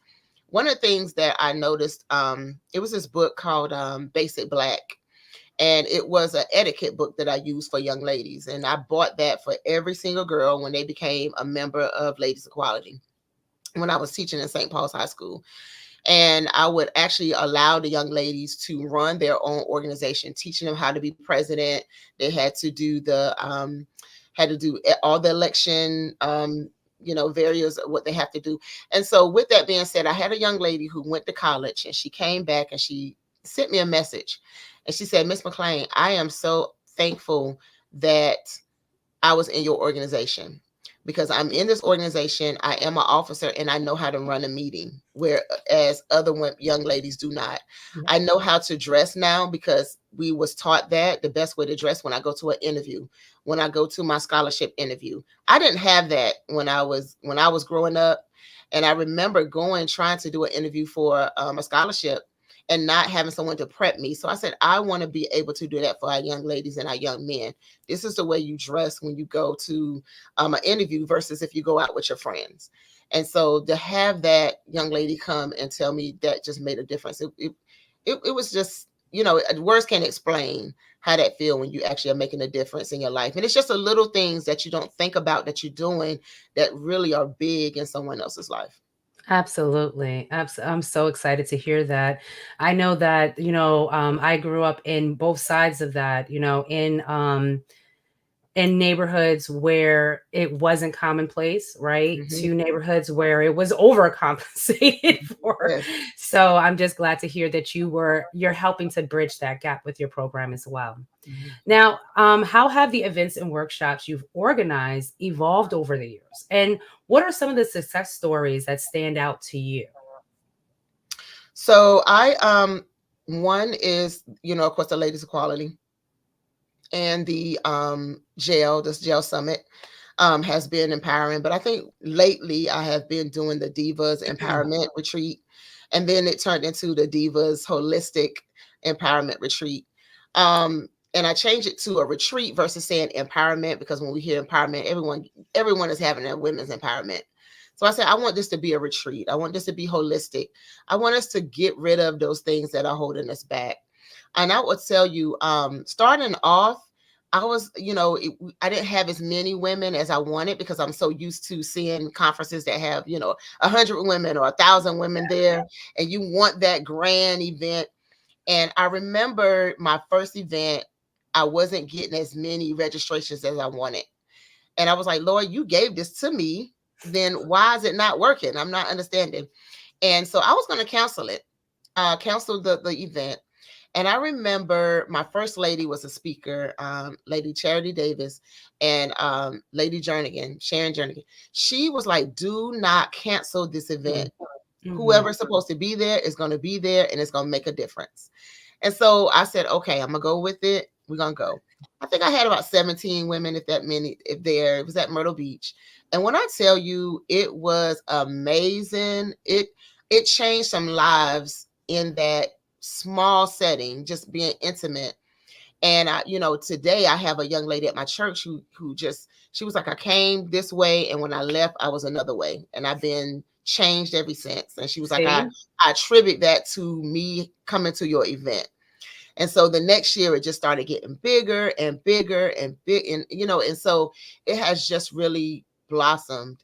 And two, I changed it from the empowerment to now this is a retreat. We're going to do some holistic and some healthy wellness, having some yoga and meditating, and actually I do a sister circle, and one of my sister circles I call is Bag Lady. And we talk about what are the things that we are carrying in our bag. Yes. And I play Badu as well. Yes. Women start writing down the things that's holding them back and on this plate, and they see how heavy this bag is, and they like, I got to get rid of this. And one of the young ladies I had to come and do trauma. She did childhood trauma. You see some of the ladies like, I never thought about that. This is the reason why we do, and it's just been amazing how it has made a difference in women's lives. It is amazing to hear this journey. I don't know if you know, but I'm also a travel agent, and I help people with retreats. And so, like what you said really resonated with me, because some people don't understand the power of smaller groups. Yes. Like you said, they focus so much on what other people are doing, but the power of a smaller group sometimes is the intimacy in there, to be able to relieve some of those emotions that you may not do, and not being overlooked. Sometimes once it gets too big and out of control, then you have to have separate meetings for different people and start separating. You still have a great group, but you lose all of that inclusivity. Right. And so, like you said, it was designed not by you, but by your higher power to come in and say, your first one does not need to be at this, because you need to know where you're going to for your second and your third. If we give you this too fast, then how are you going to grow? I'm super excited. You have no idea. I love it, Margie. You're exciting me as we go along. Now, what advice would you give to young women who are looking to take on leadership roles in their communities? One of the things I would say is something that I've done was get yourself a mentor. Have someone to train you. You do not know what you do not know. And so you have to have someone who already been there to tell you what to do. I try my best to, I'm one of those ones that if no one else do it, I'm gonna do it. And, I can't wait on anyone else. Maybe it's just a Taurus in me. I don't know. I just have to do it myself. And I had to learn that I need to step back and I don't know it all. And I need someone who's been there.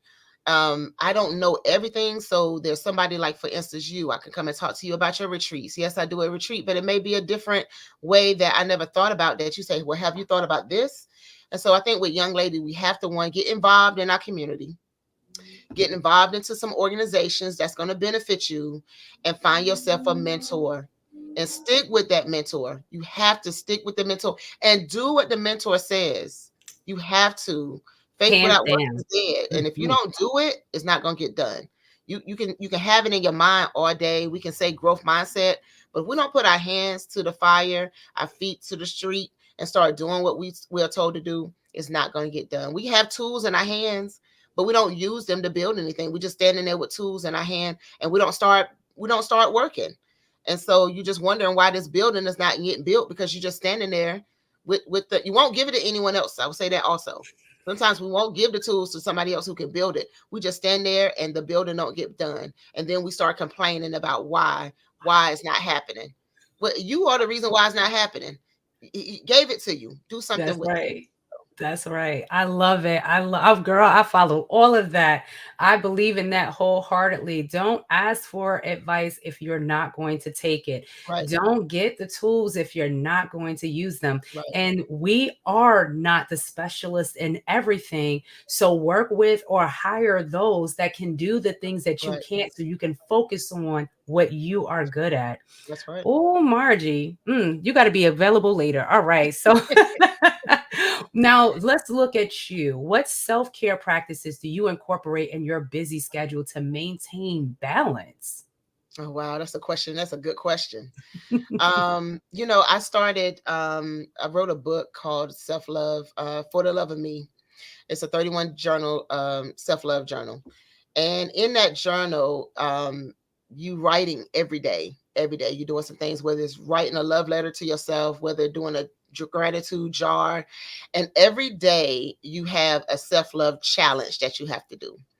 And so, of course I wrote the book and I'm like, okay, I'll get to it. And I'm like, then again, I can't write the book and tell you to do it, and I'm not doing it. So I started looking in the book and picking out some of my self-love journey. I went to a movie, I go to a movie by myself, or, some of the things I do is try to get away, meditate. I am a yoga instructor, so I try to do yoga as well. Sometimes I just shut down everything, internet, the TV, and I just listen to music. I love music. And so that's some of the things. And I just kind of think about me, sitting. Of course, I talk with the Lord as well. Sometimes he talks back, sometimes he don't. He just listens to me complain, so a fuss, or why it hasn't happened yet. And I know he just standing there like, my child. But so those are some of the things I do. I have to kind of digress. I have to disconnect from everything. And even at night, I'm starting to see myself, because I work a lot with my businesses. I'm starting to see myself use social media late at night, 1:00 in the morning. I have to start putting myself on a time schedule myself and say, okay, like, I think I heard you say it right before I came on. You said you have to detach yourself. Yep. And say you have your moment, and I have to do that. And the other self-care is saying no, the power of no. You can't do for everyone and not have enough time for yourself. By the time you do for everybody else, and when it's your turn, you too tired. You empty. You are empty, and you have no one to refill you. You're emptying out yourself, but you don't have anyone to replace that cup. Oh, he coming in too early. No, I'm not coming in too early. I just wanted to come on to say to you publicly and personally how much, we appreciate you. A lot of times people don't say they appreciate anyone. And for those who are tuning in for the first time, and for those who've tuned in for the last 5 years, Margie McLean has been the backbone of what we do. She put together a lot of the back office stuff that we do. She put together a lot of the programming, how we reach out to speakers. This was right when the pandemic hit in 2020. And, we played her commercial that we still play every time we do this. We always play her commercial, because if you listen to it, she says, bring me up with you. Mm-hmm. She don't say, I need your help. She don't say, work for me. She say, just bring me up with you. And I just wanted to take this time as the founder of the Black Business Network just to say to her, thank you, thank you, thank you. Because, many times when you're doing things, you don't know if you're going to keep doing them. Right. And I am sure Margie will tell you, because we went through some wars of doing this with a lot of people. And many of them thought that maybe Dr. Kelly would just stop doing what the plan was initially. And I know she was very, very surprised in the level of commercials that we have now and how smooth we're moving now. It's nice. And the greatest thing about a circle is that it completes itself all the time. Yes. That's what a circle does. And we're so glad to have her back because, she's been busy building her dream. Mm-hmm. And that's the thing that many people don't understand about me. I know you building your dream. I'm not going to worry you to death. I'm going to call you, but I'm not going to worry you. I'm not going to worry you to death. And Margie, I just wanted to say to you, thank you very much for all that you do. And I did want to get a screenshot at this moment. Yes, I did. I want to make sure I get that because each time that we do this, it's a historical moment in time. And again, I want to thank you. And with that being said, let me get out of y'all's fireside chat and let y'all continue. Excellent. And just, thank Dr. Kelly as well for even coming up with this vision and Margie for everything that you have done for the network. Like I said, you are definitely a friend. And now I know just how personal of a friend to the Black Business Network you are. But back into just like what we were kind of talking about there, as a member of various organizations, how do you find the time to stay engaged and kind of what motivates you to keep giving back as the way that you do? I give back because when I was younger, others gave to me. So, and I believe in you do unto others as you will have them do unto you. 100%. And I also believe in, my sorority, Delta Sigma Theta sorority. We have something called Fortitude, Lady Fortitude, where she's reaching back and she's reaching forward. So she's reaching forward to go in the future, but she's reaching behind to pull those behind her to come with her. And so I have embraced that. I cannot, in the video, like I said in the video he was speaking of, is I cannot get to a place and leave you there and not try to help you. When I moved out of my neighborhood, I always went back to my neighborhood to give back, to see those who helped rear me as well in the neighborhood, the village. I had a young, this young lady who, well, older lady, I would say, she was one of the ones who would watch out the house when my parents was gone. And listen, I couldn't do anything because she's going to tell my dad. And we don't have that village anymore. So I wanted to do something where I'm building that village. And so that's one of the things that motivate me. I just try my best to bring those with me. Now, is everyone going to come that I try to come with? No. And it's sad to say, you're trying to climb up this mountain and you have them attached to you. And it's someone who do not want to work. You're going to have to cut the cord and let some go so you can save the others. That's right. And I believe in that motto, and I hate to say it, you try your best, but if not, they will slow you down. And so, but I try my best to reach back and bring those with me. Let them see a different side that they have never thought about. Our kids, I went last week, I think it was last week or 2 weeks ago, I had an opportunity to speak in a detention center. And I spoke on self-love. And I asked the young men in the detention center, what is self-love to them? Have they ever thought about that? And they said, no, I've never thought about that. And we started talking about self-love and how you love yourself. And even talked about, you may have some friends that you're trying to get somewhere and they not trying to get there. They're still your friends, but you have to move on. It just is what it is. Or they're going to hold you back. And so you could just see it on their face that they was like, yeah, I, never thought about that. And so when I was leaving, I had a young man told me to he was like, please come back. And I said, well, hopefully the next time I come back, you won't be in here. So hopefully you won't be in here.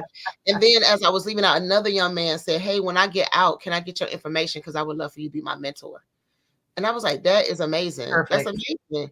because I have Absolutely. reached someone and just poured in their mindset something that they probably have not heard before. And we have to think about their environment too. They probably don't have that in their environment for someone to pour that type of knowledge and love and care into them. So I'm super excited to hear that. I was talking with my husband just a few nights ago, and we were talking about that crab in a barrel situation. They're not smart enough to yes, know yes, that if they help each other, they can all get out, right? They just need one to get out and put his arm back, and he can end right. up pulling them all out. But as soon as they see somebody climb too high Mm-hmm. up, they're pulling them down. So you have to get out of that mindset. I love Yes, the fact that you had those conversations and that they received it. That's important. That's important. yes. Speaking of receiving it, what leadership abilities do you think are most essential for women in today's society? And how do you cultivate these qualities in your mentoring programs? I think leadership qualities. First thing you need to learn how to do is active listening. Yes. You have to, and I had to learn that even just in different relationships, friendships, romantic relationship, learning how to listen, just be quiet sometimes and listen to the other person and listen, not to respond, but listen to hear what they're saying, what their heart Mhm. is saying. And also then you want to restate what they said so they'll know that you actually listen. So active listening. Also, I think you have to be one who is motivated to do, and you have to look beyond what you see around you and look towards the future. A lot of times we look at our environment. I think about I try not to go into the Bible, but I think about Peter when he stepped out on the boat. He was looking straight ahead, but then the waves started, and then he started looking at the waves, and then he started to sink because he started to look at the exterior, the things around him that was happening out of control. And I've been there. But we're not looking forward to the future of what it is where I'm trying to get to. And so I think that's one of the part of the leadership skills that we need is making sure you stay focused, remain focused, no telling what is happening. You remain focused. Mhm. I think also with your leadership, you have to be determined. Be determined. Um, you see, like for instance, I think about, we was talking about my event. I could have just quit at that first event, but I was determined to make sure that this would be successful and determined that whatever I'm doing is going to be the benefit for other women. And I'm making a difference because one, this is what my purpose is. This is the purpose that God gave me. This is the one that the one he gave me in a dream. And I have to make sure I do what I'm supposed to do. So I have to be determined to make sure that I stay focused and move forward. So focus and determination, I think active listening, those are the basic skills that we need in Yep. leadership. So I have active listening, staying focused, and being determined. And just to your Mhm. point, going back to that first retreat, it's so funny how you see that as less than for Mhm. yourself. How hard is it to get 15 women to agree on something, pay for Right. something, and be there Yes. for it? That is, especially for your first retreat, before you was Yes. on a retreat, before your first conference, Mhm. young lady, that is exceptional. Well, And I yes. want you to start marking that as one of your first wins Mhm. for that business, because that was very successful and it was a pivotal point Yes. in the decision making going forward for you. And like you said, it's only gotten bigger and bigger since. So I'm Yes. loving it. But looking ahead, what are your aspirations for the Margie McLean Foundation in the next 5 years? I'm looking forward to us reaching more cities. And I want to reach cities that do not have resources. The city I'm Mm. in, Fayetteville, North Carolina, we have plenty of different nonprofit organizations, but there's some smaller cities that do not have those. And I think that's going to now be my focus, is to reach those cities that doesn't have the resources that this city has. And so that's one of my aspirations. Another aspiration for me is to be able to go around and speak to more young ladies about business. I do a business conference with kids, and I call it "Turn Your Passion into a Paycheck." And I actually done that workshop here on the Business Network. But I'm showing young men and women how they can take the things that they love and turn it into a business. You know, if you like basketball, well, create a basketball camp. If you love to cook, well, start cooking and start a business, start a food truck. You're never too young to do something. If you like making jewelry, well, come on, let's do a jewelry business. I know. So I do that even as a teacher. I do that. I remember my first year, and I got this from my parents. My parents, we call them hustlers. My parents was business owners as well. So they got me out there early. You know, I don't know if you remember when we used to yard sell. People used to go out and yard sell a lot. Yes, And my mom had me out there yard selling. And I remember when I was younger, my mom was looking for me, and I was at somebody else's booth selling their stuff, you know. And so from there, they had already kind of put that into me, instilled that into me.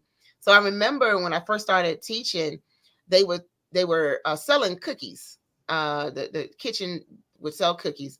And so one of my kids, he was like, you know, I'm buying this cookie. I said, I'm gonna tell you what you do. I said, I want you to buy a lot of cookies. They're only $1 for 3. And I said, after a while, they're gonna run out of cookies. So guess who's gonna have the cookies? He said, me. I said, now what I want you to do is I want you to take those cookies and I want you to sell them for $1 a piece, 50 cents to $1 a piece. He was like, all right, you really, Miss McClain? I said, yeah, do that. Came back, Miss McClain, I got $10. I said, what? And he said, yeah, I sold these cookies because I sold them, you know, I bought 3 for $1, but I sold them for, you know, $1 each because they want it. I said, that's cost and demand, sir. Cost and demand. It's not there. So now you up the price. So even then I was teaching them how to start a business. And so I want kids to know that you don't have to necessarily go and work for anyone. You don't have to spend a lot of money on college. Not saying college is not it, but at the same time, you can start a business. One of my friends, we was in college and he was cutting hair in college in the dorm. Cutting hair because you couldn't go anywhere. And in Pembroke, at that time, it was nothing around Pembroke. And you had to go to Lumberton, which is like 30 minutes away, probably to get to your next barber. So he was doing it. And now he has a barber shop. He has a barber school doing great things. And so I say, why can't I teach that to our children? So that's one of my biggest things is to get that program up and running to get our kids doing some amazing things in the community. That sounds excellent. And I know that you'll do it with the drive that you have and your vision. So I'm super excited to hear that is going to be going forward and you're going to keep up that work. Yes. So this kind of ties into a little bit of what you said, but we're going to focus it a little bit differently. How do you envision the future of empowerment incentives? Incentives for women evolving? So we celebrate. One incentive I have is I created first of all, let me say thank you to Dr. Kelly for pushing me to write a book. And he's been pushing and pushing, and I finally done it. So thank you, Dr. Kelly, for pushing me on that. He was like, just write a book.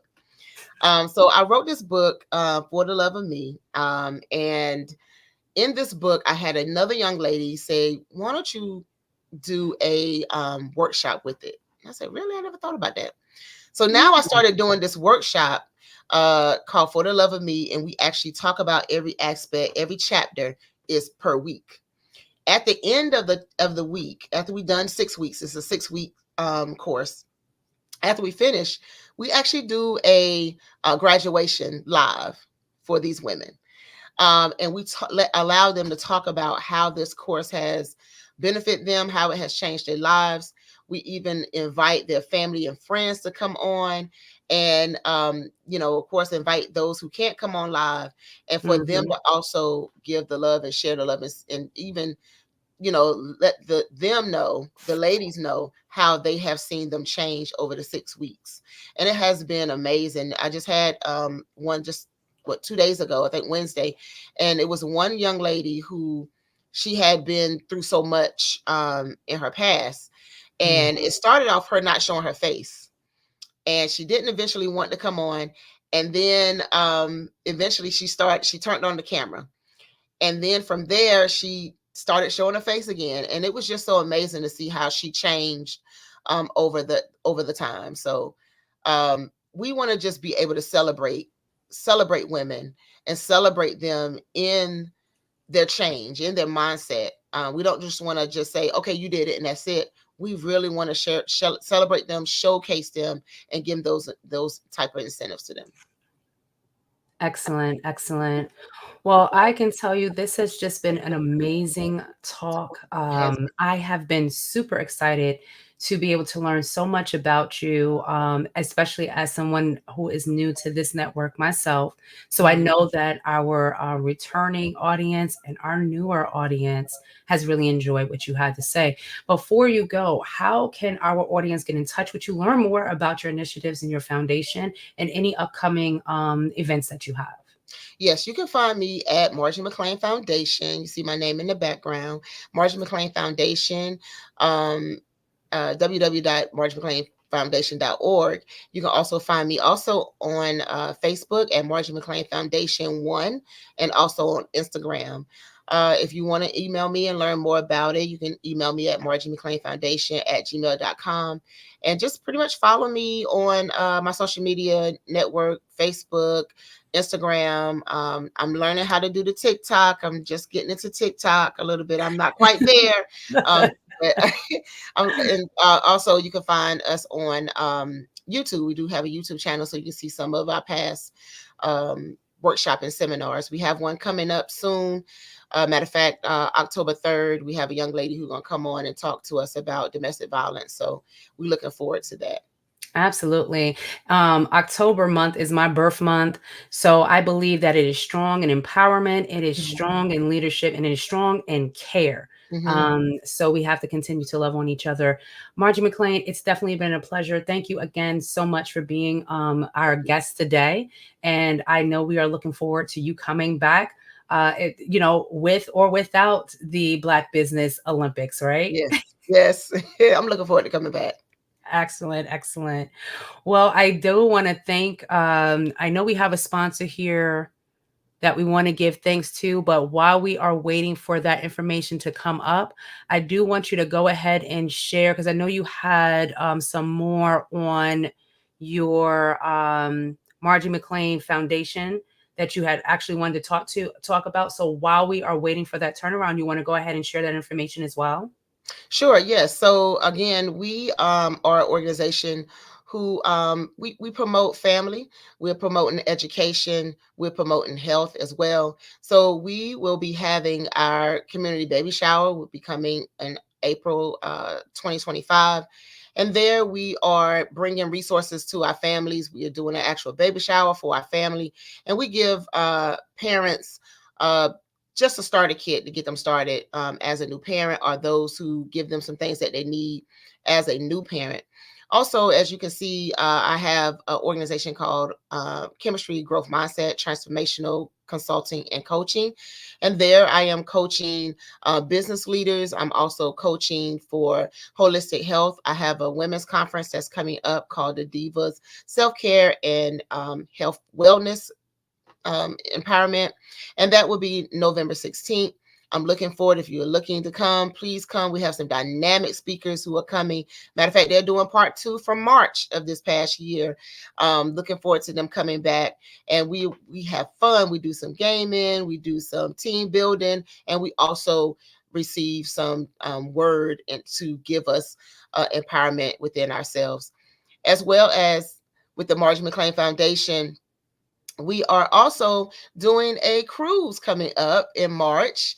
It's our empowerment cruise. So I'm looking forward to that. This will be our first empowerment cruise. That'll be March 9th through the 15th. We'll be going to Jamaica, going to Mexico, and also going to the Cayman Islands. So if you are interested in coming with us, it's for 6 days. But if you're interested for coming with us, please email me at margiemcleanfoundation@gmail.com. Excellent. Well, again, Margie, thank you so much for being on the show. Such an inspiration. And I love travel, so I might just see you there. Well, Jesus is common, genius is common, and I'll see you on the other side. Thank you.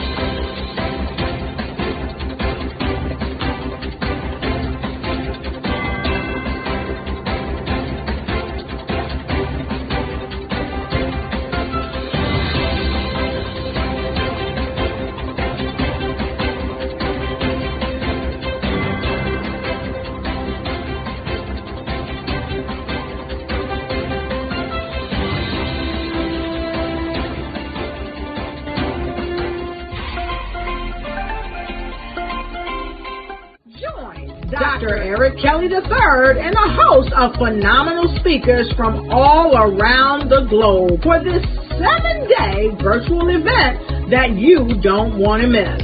The mission of the Black Business Expo is to raise scholarship money from kids all the way from high school, all the way from college. The Black Business Olympics is one of the largest Black business showcases in the world. It is an opportunity for businesses and companies to showcase their businesses globally. We are going to be giving away laptops up to $5,000 away to students.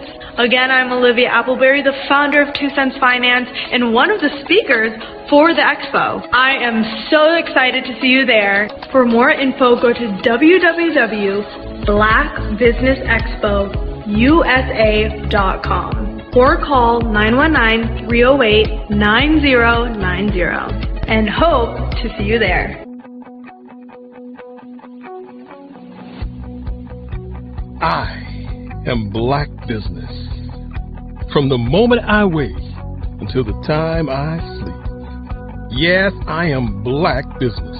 I am Black Business. Tell me, are you Black Business? I am Black Business. Do you support Black businesses? Listen, I support Black business because I am Black Business. Black Business Expo, one of the largest business showcases in the history of Black business in the world. The world!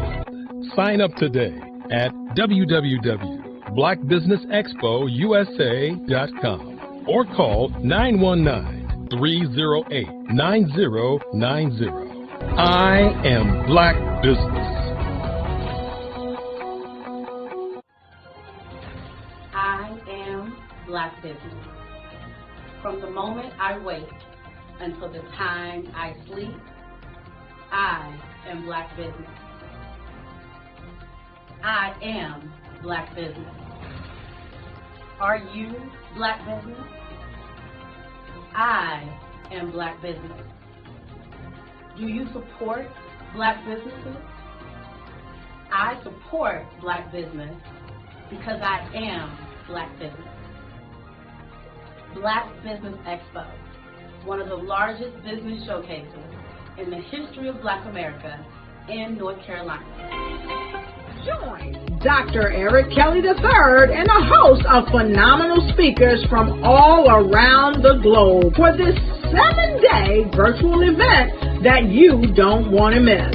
The mission of the Black Business Expo is to raise scholarship money from kids all the way from high school, all the way from college. The Black Business Olympics is one of the largest Black business showcases in the world. It is an opportunity for businesses and companies to showcase their businesses globally. We are going to be giving away laptops up to $5,000 away to students. Again, I'm Olivia Appleberry, the founder of 2 Cents Finance and one of the speakers for the expo. I am so excited to see you there. For more info, go to www.blackbusinessexpousa.com or call 919-308-9090 and hope to see you there. I am Black Business. From the moment I wake until the time I sleep. Yes, I am Black Business. I am Black Business. Tell me, are you Black Business? I am Black Business. Do you support Black businesses? Listen, I support Black business because I am Black Business. Black Business Expo, one of the largest business showcases in the history of Black business in the world.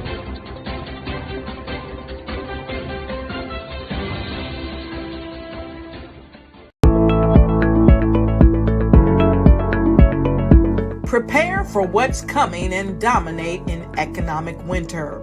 Stand strong and thrive by showcasing your great products and services globally through the Black Business Network and Black Business Olympics. The Black Business Network has showcased over 2,000 companies with over $7 billion in sales each year. Over 10 million attendees have viewed the rebroadcast each month. Through the Black Business Olympics, unique styles of business training and mentoring are turning students into business owners and entrepreneurial warriors who will dominate in any economy.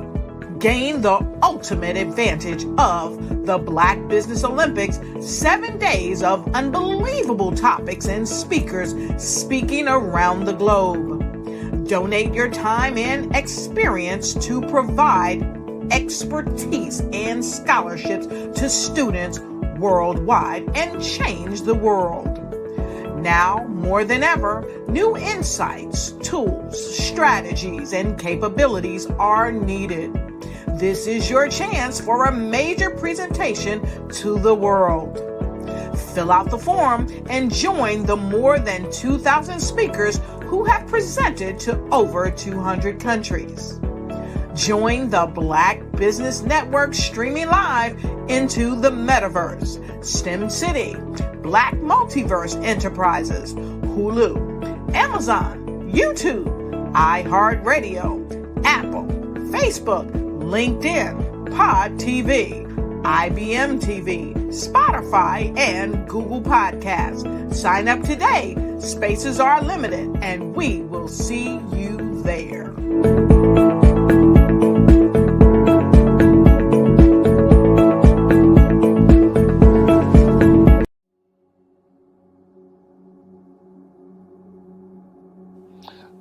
I was born and raised in southeastern West Virginia, the coal fields. My father was an AME minister. For me, I was very fortunate. Even though I grew up in the segregated South, I was surrounded by flourishing Black businesses, doctors, lawyers, bankers, dentists. They were all there and they were all successful. And I guess that's part of my dream, is to see that success come back. My name is Joseph Simmons, and I am the founder of the Center for Micro-Entrepreneurial Training. We have this moment in time where we can change the trajectory of people. And our focus is on women, Black and brown entrepreneurs, and their access to capital, their ability to build thriving businesses, the ability to employ people. There's a study that showed that in those three communities, especially Black and brown communities, $1 stays in those communities for 30 minutes. In white community, $1 stays in their communities for 8 hours. So think about it. For you in a Black or brown community to get gas, to get food, to go to a restaurant, you've got to leave your community, take those dollars out of that community and take it to another community that's already being well served. So if we can reverse that, if we can go from 30 minutes to an hour to 2 hours, that's progress. That's what we need to do. I was with SCORE. And then in May of 2020, of course, the events happened in regards to the murder of George Floyd. The other thing that I was experiencing was the denials of federal funds for small businesses. And it revolved around one thing. These businesses were not being prepared for grants and for government programs. And I came up with the idea for the Center for Micro-Entrepreneurial based off those two things.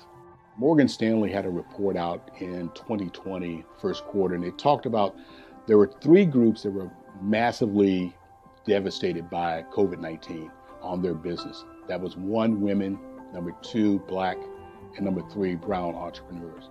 The research showed that they had less cash on hand, they had less opportunity to go into a bank and get money, and they were very dependent on family and friends to keep their business up and running. If we can focus on those 3 groups, then we can have a dramatic impact on our communities. Really, the focus is on 3 areas. And those 3 areas are 1, the people, number 2, the courses, and number 3, a support network.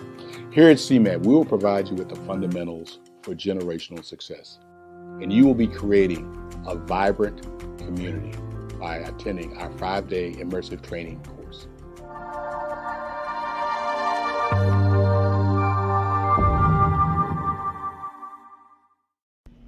Why do I do what I do?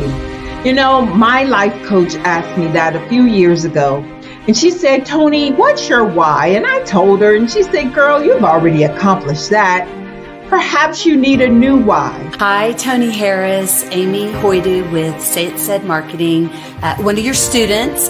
And just wanted to say thank you, Tony Harris, for spending so much time with me. And Attention all entrepreneurs and companies. Are you looking for reliable and efficient virtual assistants and back office support to help you manage your business tasks? Look no further than Superwoman Business Services. Our team of virtual assistants provides a full range of administrative support services, including operations management, social media marketing, and much more. We also offer website design services to help you create a professional online presence that reflects your unique brand. In addition to administrative support and website design, we offer business development and structuring services to help you grow your business and achieve your goals. We'll work closely with you to identify areas of improvement and develop a customized plan to help you reach your full potential. At Superwoman Business Services, we understand that running a business can be overwhelming and time-consuming. That's why we're here to help you fly high and achieve success. Our virtual assistants are highly skilled, experienced, and dedicated to providing you with the support you need to thrive. Come fly with us and take your business to new heights. Let us help you become the superhero entrepreneur you are meant to be.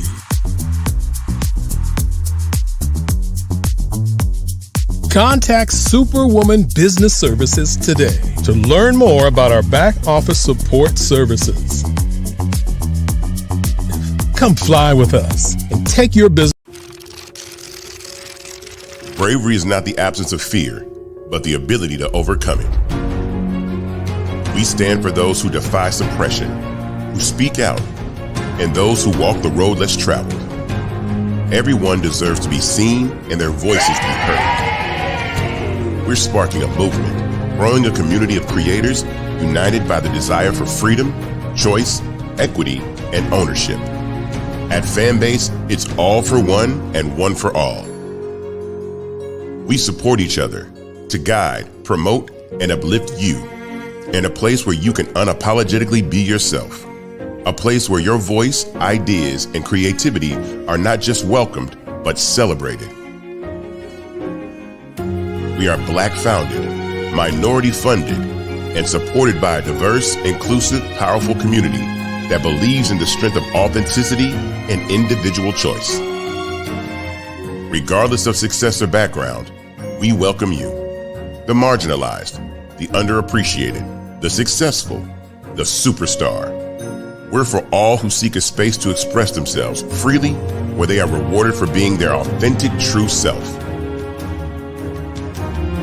We transcend labels because only we have the right to define ourselves.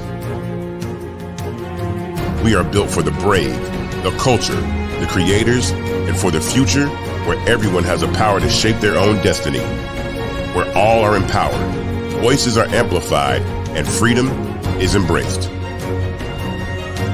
For the first time, you have a chance to own the platform you helped make popular. It's a revolution, a movement in how we connect, create, and share. Everyone is a creator, and everyone has a fan base. Here, you can be you without limits.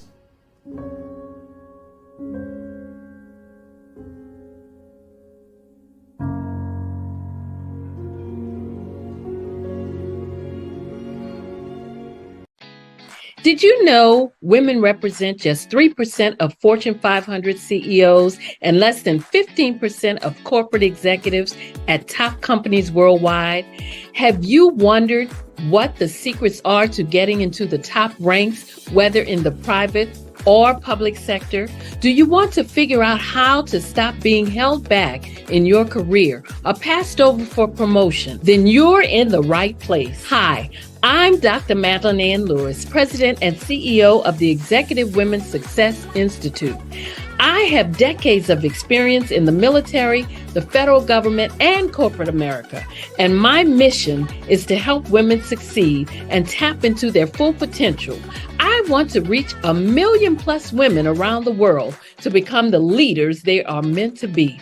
So if you want to move into a management or executive level position, or maybe you are a female veteran transitioning out of the military into business entrepreneurship, then reach out to the Executive Women's Success Institute at 301-693-3284. Let us get you on the fast track to success.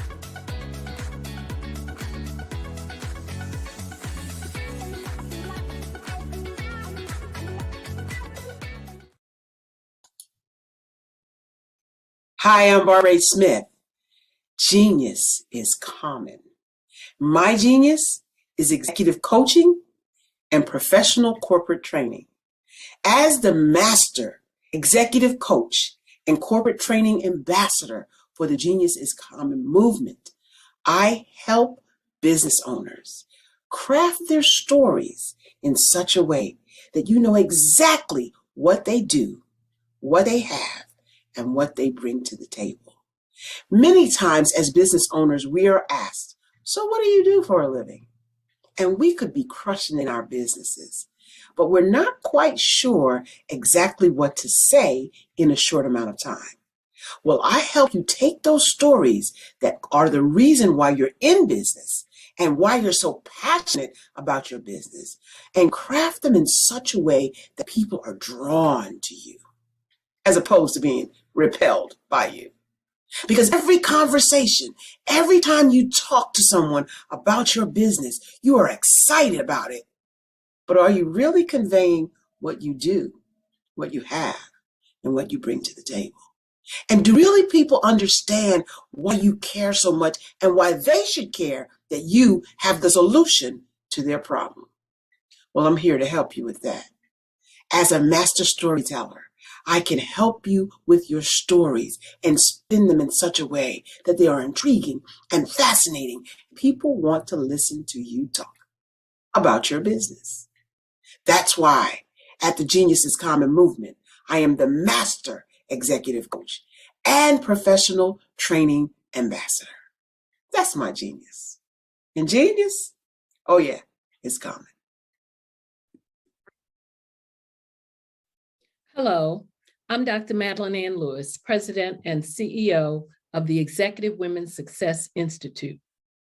And my genius is helping women accelerate the path to success. You know, I was blessed to have strong women in my life who encouraged, motivated, and pushed me to do my best and to never even think about giving up on my dreams. So I say to women, we must show up to rise up. We have talents and potential, but who will see them if we don't speak up and get noticed? I know that women are a tremendous resource on this planet, and there is nothing more fulfilling than helping a woman tap into her full potential. I do this because I want to be a part of helping as many women as I can to show up, to rise up. I do this because genius is common.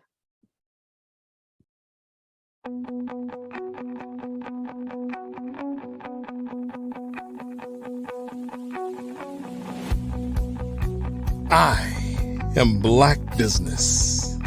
From the moment I wake until the time I sleep. Yes, I am Black Business.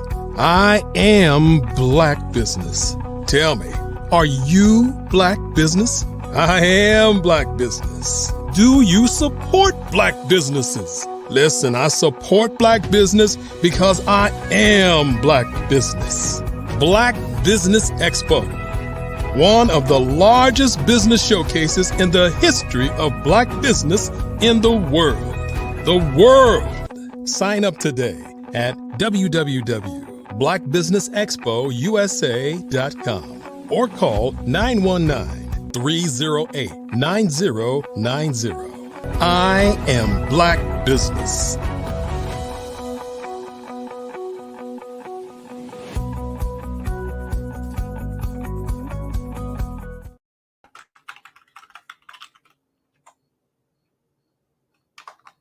And welcome. Sorry about that. Good day, business owners, entrepreneurs, thought leaders, and corporations. Welcome to the Black Business Network. My name is Letitia M. I am your business moderator for this edition of the Black Business Network. The Black Business Network is a 24-hour business network showcasing Black businesses, business owners, entrepreneurs, and thought leaders worldwide. We have speakers from North Carolina, London, Singapore, Africa, Japan, and cities all over the U.S. The Black Business Network is a global community sharing its business knowledge to empower, inspire, and educate businesses about businesses. So today we have with us, and that's what I was pulling up, you guys. So sorry about that. An amazing guest that we are just excited to have with us today. And I want to give a warm welcome to Dr. Stephanie Audrey. Now, Audrey is the founder and CEO of Xenoverse Wellness Group Incorporated, a global wellness organization formed to deliver wellness 1 week at a time. Love that. Through its MediSpa Tels, which is trademarked, strategically located across the Caribbean, United Kingdom, France, and Africa. Current locations are in Jamaica and with UK and African markets opening soon. Oh, I'm going to be going to Jamaica soon, so I might have to see her about that, right? Her farm is also in the farming space, offering food as medicine, perishable, non-perishable, meal kits, tinctures, and tonics, supporting the varieties of wellness protocols. Dr. Audrey codified her wellness delivery method as WAAS/S, Wellness as a Service Solution. That is so smart. Xenoverse Wellness Group is a timely concept that was initially conceived when Audrey was just 14 years old. I should say years young. She imagined a wellness center later while working in the hospitality industry for the Claremont Resort Hotel. She was one of the marketing team members that they rebranded the property after investing over $1 million to launch what was then a new concept, spa hotels. Dr. Audrey made a social impact commitment to train and develop 1 million entrepreneurs. I'm loving it. So let's give a warm welcome. And I present to you Dr. Stephanie Audrey. Hello, Dr. Audrey. How are you? You are an amazing woman so far. I'm loving it. How are you today? I think you have to unmute your mic. Wonderful. And thank you so much for having me. Absolutely. Absolutely. Have you been a guest on the network before? Yes, I have. And I'm always happy to return. Excellent. I am so, I want to say that I'm honored to be with a veteran of the network. The Black Business Network has invited me to be here recently and to be able to meet amazing women of color in this business atmosphere. And after reading your bio, I know I'm in the presence of greatness. So thank you so much for taking the time to humor me. Well, thank you for hang out with me for a little bit. Of course. And Black Business Network always reminds us that genius is common, right? So we just need to connect. That's right. That's right. I love it. I love it. All right. Well, we are going to get started with our fireside chat. I wish I had my cup of tea with me, but I will then have to just I'll have to rewatch it with my tea afterwards. So to get started, what inspired you to create Zeniverse Wellness Group, and how did your earlier vision evolve into this global wellness brand? Oh my goodness, that's such a wonderful question. And actually, it really started when I was 9. Being an only child, my mom and I used to do a lot of things. And 9 years old was really a pivotal point because she purchased a home for us. And so we got to go through this experience of, buying a brand new home, having to furnish every, room, buying everything that you possibly need to set up your household for the first time. And I remember my elementary school had a book sale. And so the other thing that she was going to need to do was learn to cook. So she attended our book sale and she bought 2 books. I remember that she bought Back to Eden and bought a soul food cookbook. And this was going to be the beginning of literally an intention that she set that I had no idea how powerful it was to set an intention. But she set an intention at that time that not only was she going to learn to cook, she was going to teach me to cook in such a way that I would have flavorful dishes, but they would not cause chronic conditions. And this was unheard of. So I grew up with sort of this, family. They said I was so foo-foo. And non-traditional so-called soul food meals is what I learned. I don't even know all of the soul food so-called meals because I did not learn to prepare them, in the original context or way that they were prepared. But it was her intention that really, planted those early seeds.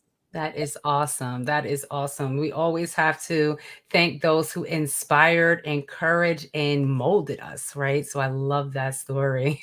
Absolutely. Now, how did your background in hospitality and commercial real estate influence your approach to developing the wellness centers like the meta spas? Ooh, that's a word. Absolutely. Absolutely. So again, my initial, it's a funny thing. I feel like I've sort of gone in a little bit of a loop. Initially, I was going to study to become a plastic surgeon. And at, again, 9, that's when I was able to start the GATE program in elementary school. And so from that time, they sort of identify the students that would be interested in going into the UC system. And so I grew up in the Bay Area, so I was on track to go to UC Berkeley. And in order to do so, you had to commit to a certain curriculum that you were going to complete over the next, many years, from elementary school to junior high and then into high school. And if you satisfied all of these requirements, then you'd be on track to be accepted into a UC. And so I did all of these things. But when I turned 15, my mother was having financial difficulties and said, listen, and she also was disillusioned with upper education because she had gone to school, she'd earned a 4-year degree, and she felt that it was actually more of a burden in terms of her career advancement than an asset. So she was really feeling really disillusioned about it. And the idea of me spending another, 5-8 years between going to undergrad, possibly graduate, and then a residency, she was just like, I just don't think that it's all cracked up, what it's all cracked up to be. So at that point, she negotiated that I consider a shorter degree. And so I said, well, she asked me just to go to work. And I said, can I at least get a 2-year degree? That was me coming up with my, solution. And so that allowed me to go into fashion, actually. I went to the Fashion Institute of Design and Merchandising, and unbeknownst to me, it was like an Ivy League business school because each of the professors were required to own a business. And so that was really where I found myself in an environment with entrepreneurs. And at the same time, I had won my first contract, launched my first business at 18, where I won a contract with the California State Library Association to set up their then Second Start adult literacy program. So it was kind of that foundation that had already been brewing. Again, earlier at 9, I used to play business all the time. And, I was making credit cards for my business one time, and that's when I was, kind of caught. And so my mom was like, what is this about? And I said, well, I'm going to be an international business tycoon. So I really believe that, again, that intention early on, what I didn't realize, I think, is that the Almighty and the ancestors said yes.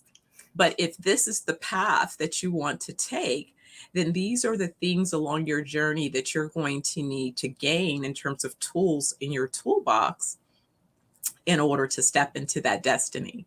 So I sort of, if I look back, I would say for the last 50 years, I've been working on my being able to step into today and be able to lead this global organization. But it's really a culmination of all of the years of work that I've done to this point.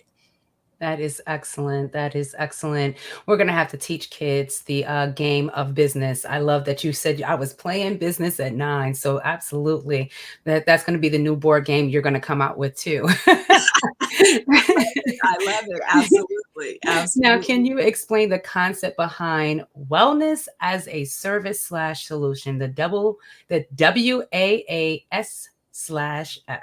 and it sets Zeniverse apart from how it's setting Zeniverse apart from other wellness initiatives? Absolutely. And so again, for me, anyone that knows me says that I'm a little bit of a taskmaster. I'm a typical A personality to the 10th power to the 10th power. So when I think about things, I tend to think about them, and it would have been enough just to create wellness resorts like any other hotel operator and just be done with that. But me, no. I need to make sure that if you come to my resort, when you go home, you're still able to continue, because what it was I did was I worked into this idea that what is full life? And so based on research through the blue zones and data about people that experience longevity, what seems to be common is when you look at blue zones, you look at sort of a holistic approach to wellness. And really, when I looked at a number of things, the insurance actuaries began to update policies to 120 years, which said, okay, well, if they figured this out, then 120 years is not a fake number. It's a real number. So with full life being 120 years and beyond, who's spreading that particular narrative and who's taking on the responsibility for what full life would appear to be like? And then also, where are those solutions to ensure that those of us that have said, okay, yes, I want to live full life of 120 years, what does that look like? So I decided to codify what that looked like by thinking about what I wanted to do at 120. So I set some new intentions, much like my mom did. I looked at my son and I said, well, wait a second, at 120, I want to be the fastest woman running the 100-meter dash. Okay, I want to be the woman jumping the longest in the long jump. Those are two things that I want to take on as intention. So I'm going to work towards that, and what I realized is as I started codifying what that would look like, then I worked in reverse and started setting those new intentions. And I even watched my body sort of reverse in its aging process to really set those sites into a possibility. And I thought, well, I could just teach people what it is I've done to transform themselves. And it's happening because now as I'm in rooms, I'm raising capital. And oftentimes when I say, oh, I'm just raising 100 million this time, people are like 100 million this time. I'm going, my smallest project is $150 million. So 100 million is nothing. I've shown that, I've exited several multi-billion-dollar opportunities. So we're talking about, I'm playing in a multi-trillion-dollar sector. Of course, $100 million. If you want, 10 billion, 20 billion, here's your bet, right? It's so obvious to me. Again, it's so obvious to me because I've done this. I've been in the work, I've been in these rooms. I've developed these strategies before. It's like, I'm just running plays that I've already run with Fortune 500 companies and other billion-dollar companies. I already know this stuff works because I've already been doing it for the last 20 years. Absolutely. So absolutely. Yeah, so it's just kind of, built out of this idea of experience and realizing that outcomes, if you tie things to outcomes, then you can really make them manifest. Love it. Love it. She said, listen, if I'm only doing 100 million, that means that this is not the most that I've ever sat in a room for. I love it.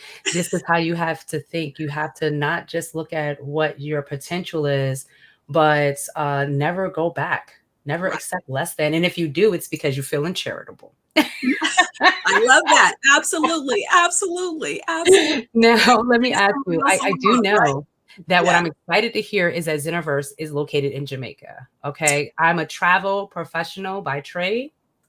So this is great news for my clients. So we'll talk later. And I know you have expansions for the UK and Africa. How do you approach scaling the business internationally while maintaining a consistent, maintaining yourself as a consistent wellness philosopher?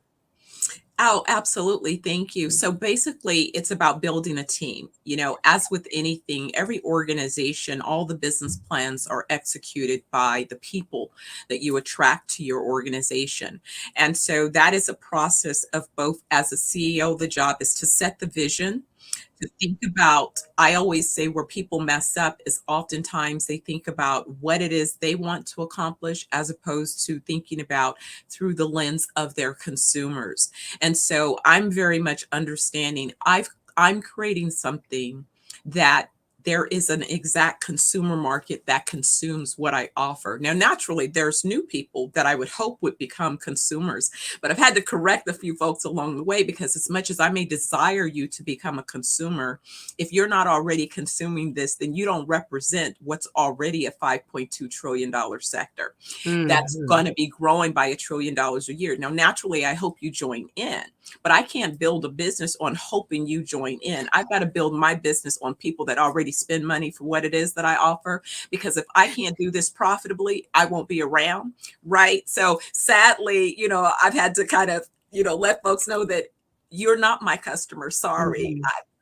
You don't vote for this. It's not my choice. You can, because I know folks spend $25,000 on a purse, so you absolutely could pay for or $25,000 on a wig.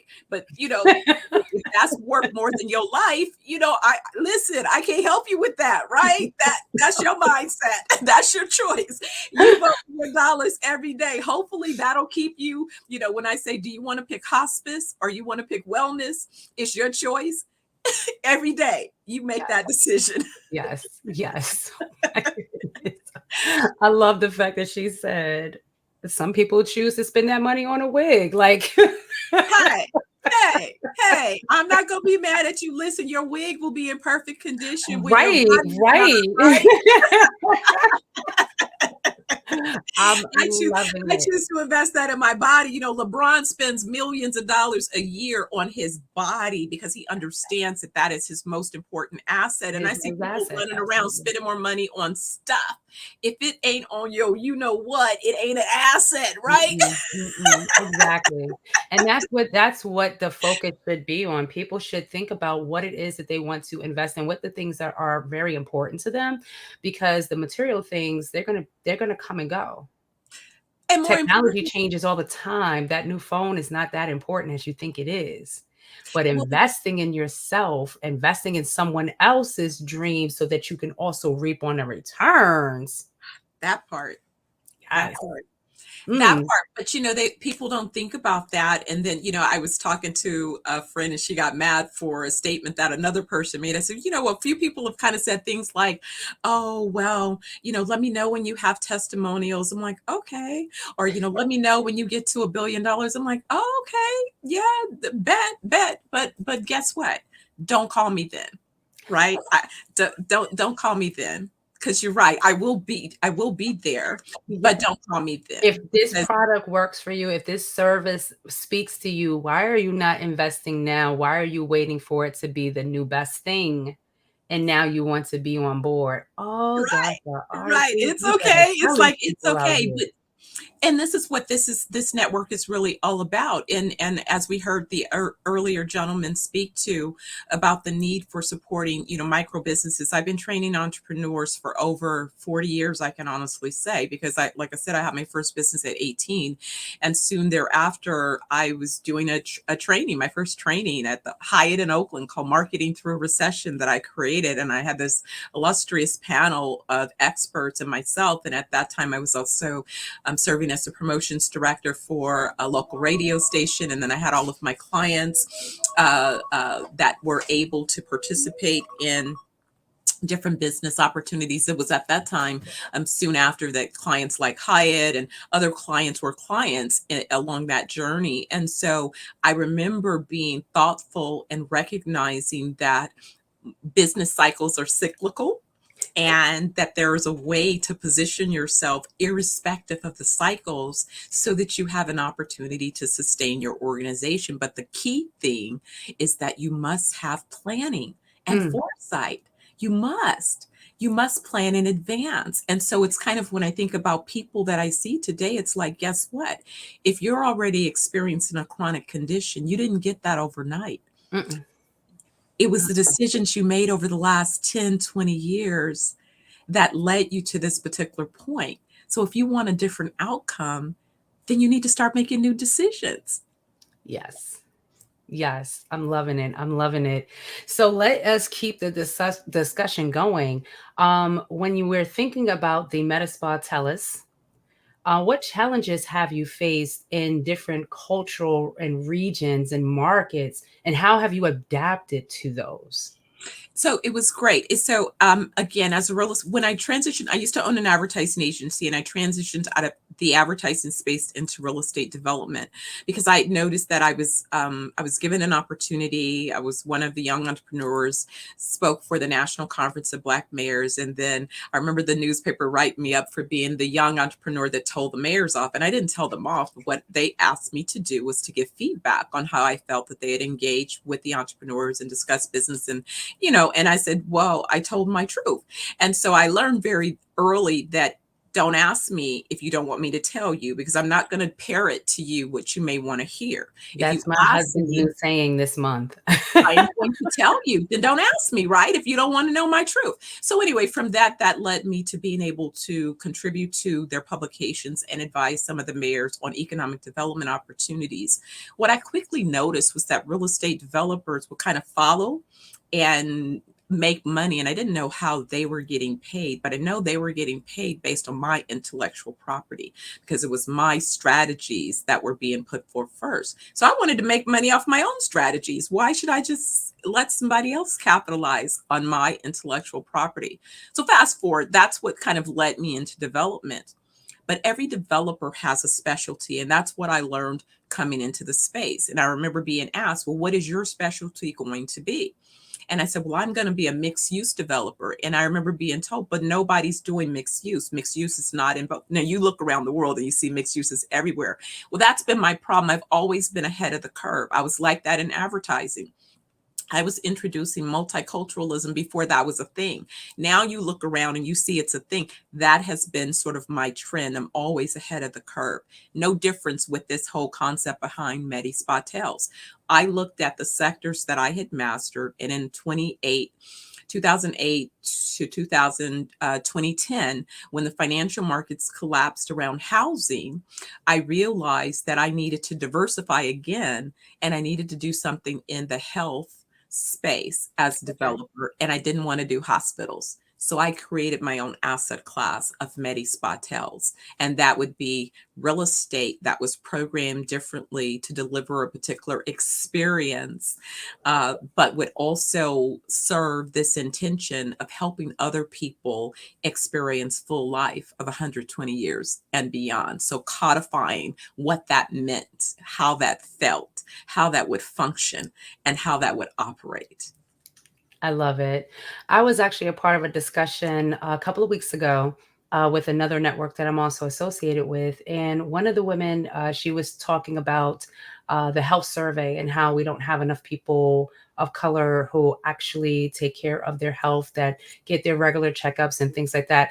And this sounds like she said, because people don't look at health as sexy.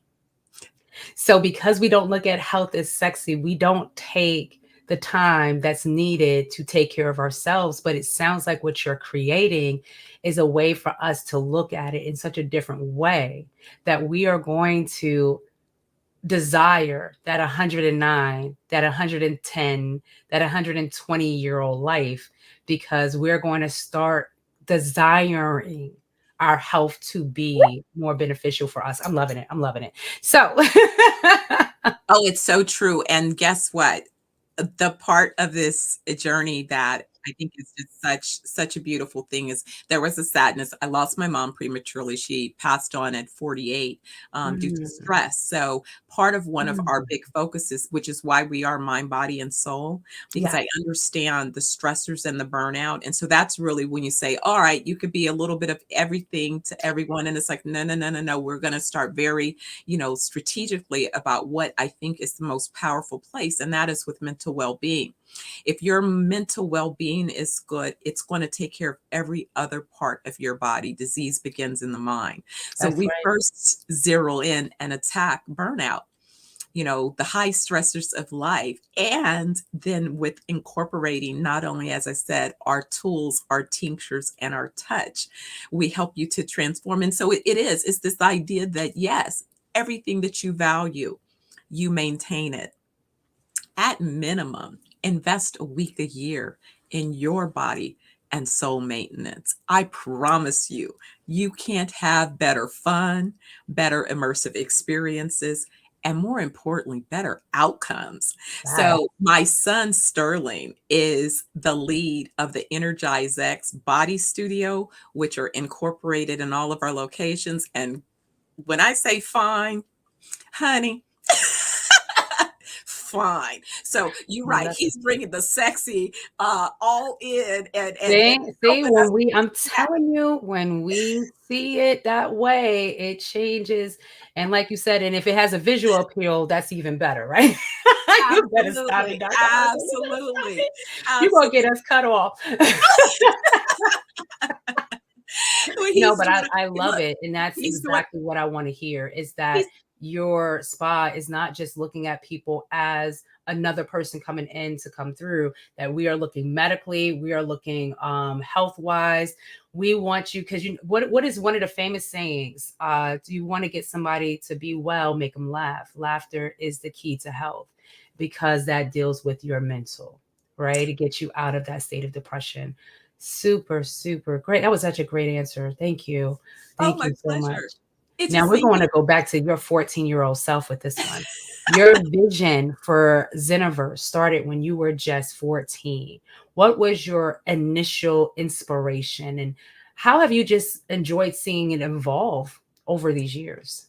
it's really amazing. So what happened was my dad and he used to ride a motorcycle. And so he had me on the back of the motorcycle and we had stopped at this store that had used to be, I think they sold a lot of, I think it was more aquarium, and they sold all type of exotic fish and all this stuff. And so they had gone out of business, but it had a pretty decent footprint. And for whatever reason, we are stopped peeking through the window. And so he's asking me, well, what would you do with this space? And I don't know why I said I would create this. I started describing this thing called a spa. I don't even know some of the stuff that I used to do. I don't always know why I did it. It was kind of like even when I was telling my mom about I was going to be this international business tycoon. And for whatever reason, I knew that the then wealthiest man in the world was a Middle Eastern deal maker because she asked me what, and I said I was going to do deals. And it's like I was just curious. I read a lot of stuff and no one said I couldn't. And so that's just, what I leaned into is that I was going to be this businesswoman. I was going to structure all these deals. We had legal code books that I grew up with at my grandmother's house. So I used to read about corporations before I was 9, just because it was curious. So of course, that's why I had to, after completing my doctorate and then recently graduated from law school, it was that I had to graduate from law school because I had been reading this stuff since I was a little kid. So everyone knew that it was like, something weird about me. So I had to do this. But when you have that, it's vision, right? Yes. It's vision. It's brought to you. I have splurted out things that I didn't even know were fact, but I just had a feeling that this is how this goes. And then we would later looking up and it's just like, how did you know that this was the process? You knew what your process was. I need to do this to get to this. And it's going to be called a spa. It's going to be this. This is going to get me multi-millions. And I'm going to be, like it's out of the mouths of babes. It really is. You And I think that's a lot of times what we forget. And that's also a lot of the thrust of my ideas. Like to me, when people come to our resorts, what I want them to reconnect with is their 9-year-old selves. Oh, nice. And so because to me, if I can free you back to where you were about 9, I'm pretty convinced that right about then you were listening to source and you were clear between what the Almighty and the ancestors had for you. It was how were you socialized after that point? Either you leaned into it or you were told that it was unreasonable, you couldn't, and whatever. I'm here to tell you you can. I want to unleash that. And I think for a lot of people, it's going to allow them to lean into the rest of their journey from this perspective of the glass being half full as opposed to half empty. And it's all about perspective because guess what? It's the same glass with the same amount of liquid. It's all about how you perceive it. Love it. Love it. And speaking of glasses and being full and empty, let's talk about some food. How does Zeniverse Wellness Group integrate food as medicine into its wellness protocols? Oh my goodness. So one of the things that I did, and in fact, our first location, so what I did, again, I'm a ground up real estate developer normally, but because I knew that there would be typical hurdles to overcome in raising my first funds for this new startup, no matter how proven and credentialed and experienced or whatever, what they see first when I step into these rooms are me and immediately what they haven't seen. So they presume that I can't do what I'm doing.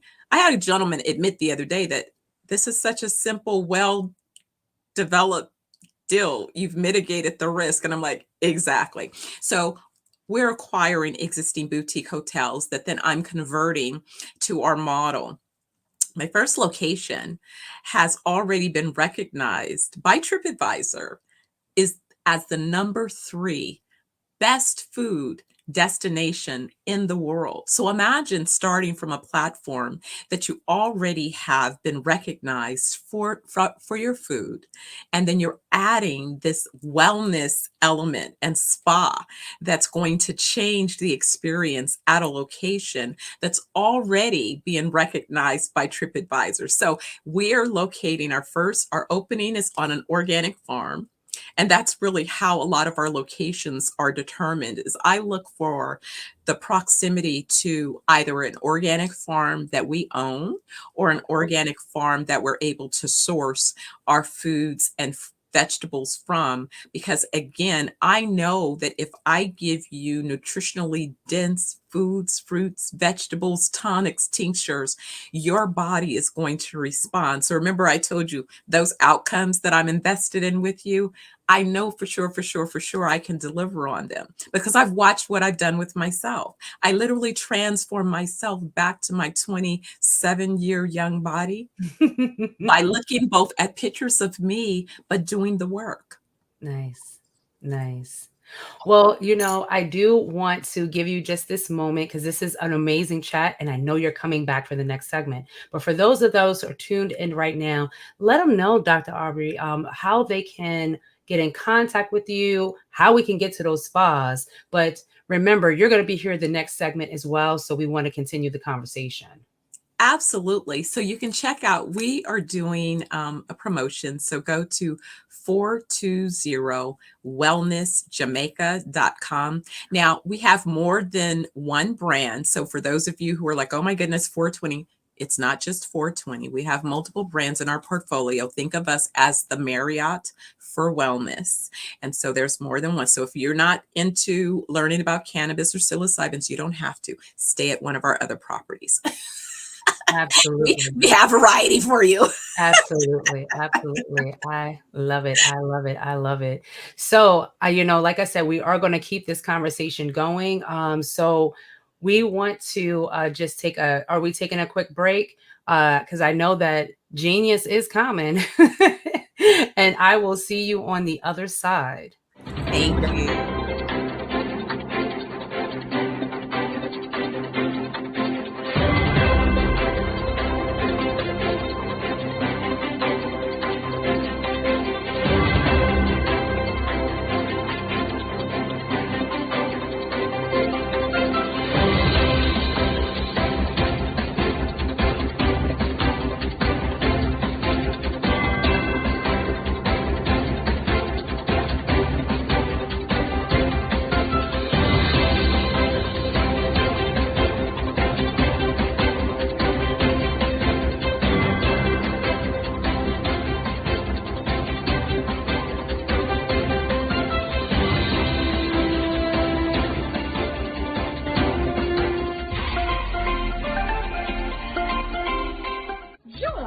Dr. Eric Kelly III and a host of phenomenal speakers from all around the globe for this 7-day virtual event that you don't want to miss. The mission of the Black Business Expo is to raise scholarship money from kids all the way from high school all the way from college. The Black Business Olympics is one of the largest Black business showcases in the world. It is an opportunity for businesses and companies to showcase their businesses globally. We are going to be giving away laptops up to $5,000 away to students.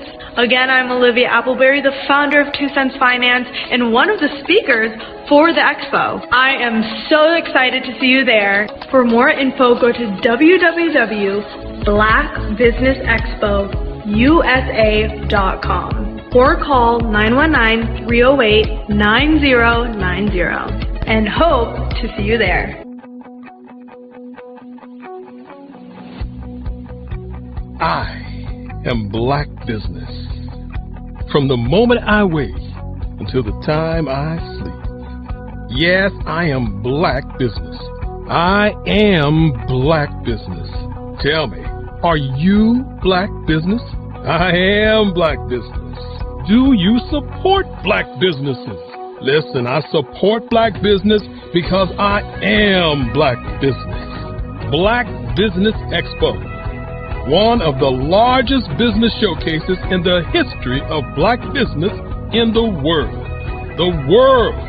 Sign up today at www.blackbusinessexpousa.com or call 919-308-9090. I am Black Business.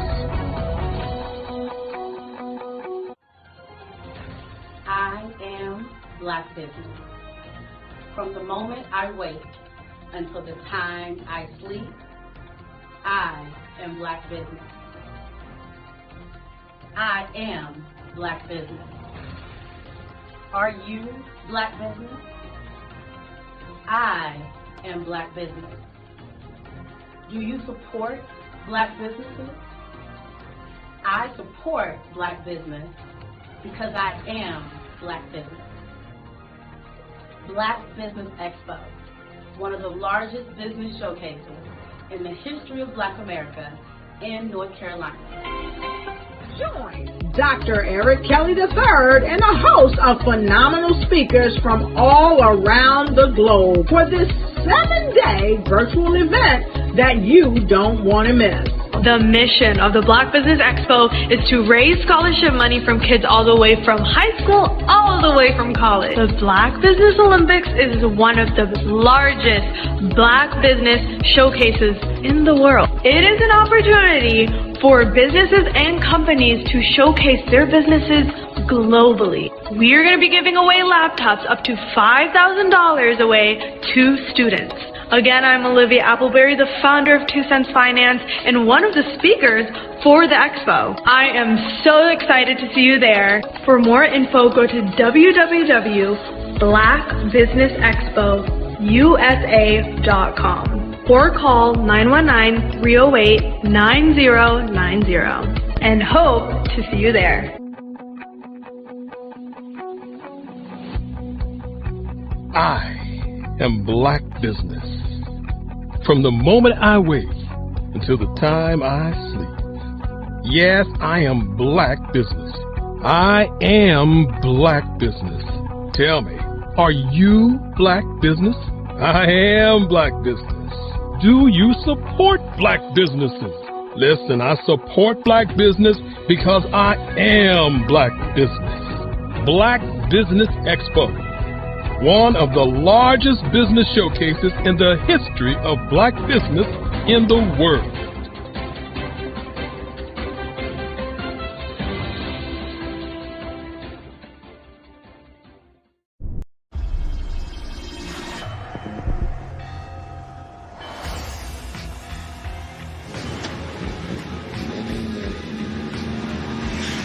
La connexion.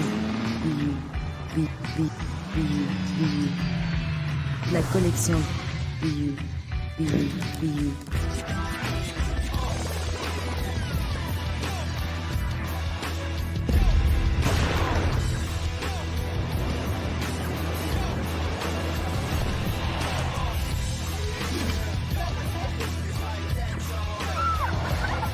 In a world obsessed with the cult of celebrity,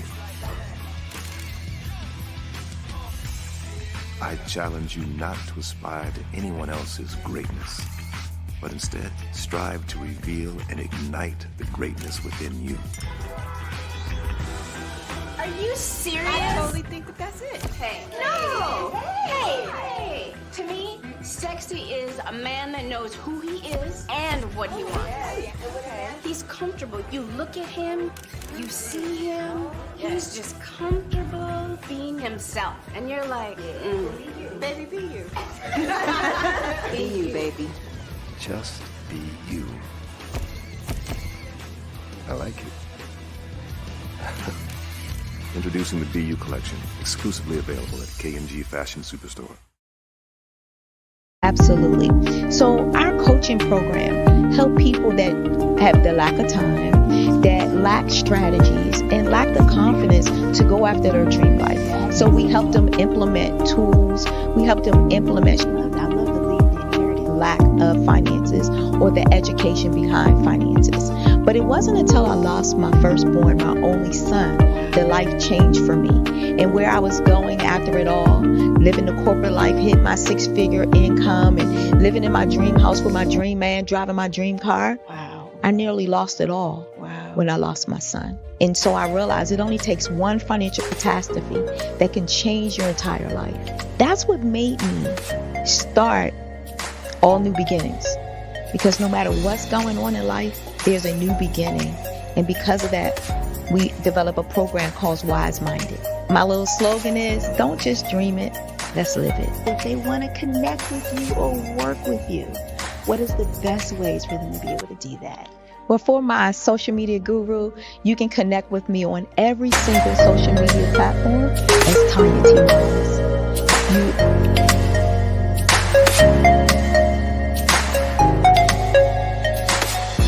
Sometimes you got to hear the news from the Black perspective, and more specifically, Black publishers. And that's exactly why you have to download the HeyTie app, the largest mobile app delivering breaking news, videos, and podcasts from 200 of your favorite Black publishers. Yes, 200 Black publishers delivering news as it happens, literally all in one app. Go to HAYTI.com or download the app in the Google Play Store or Apple App Store. It's completely free, along with information that you can trust, so go check them out. Follow the Brand TV broadcast host, Grant McGaw, as he visits with top executives and entrepreneurs to find out their secrets of success with their personal brand. Follow the Brand TV broadcast host as he focuses on brand development to build better relationships, bring value to your business, relationships, and career.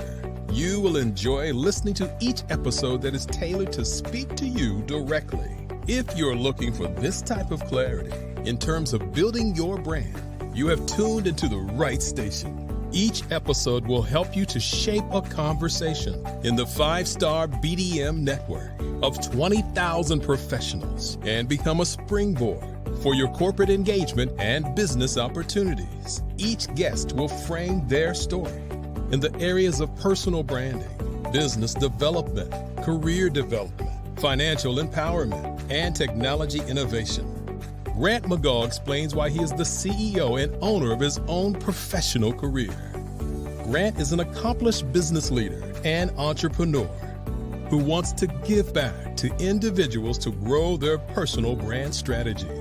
Tune in as he weaves his story about new possibilities, while to you exceed expectations. If you love storytelling, this show will make for fun.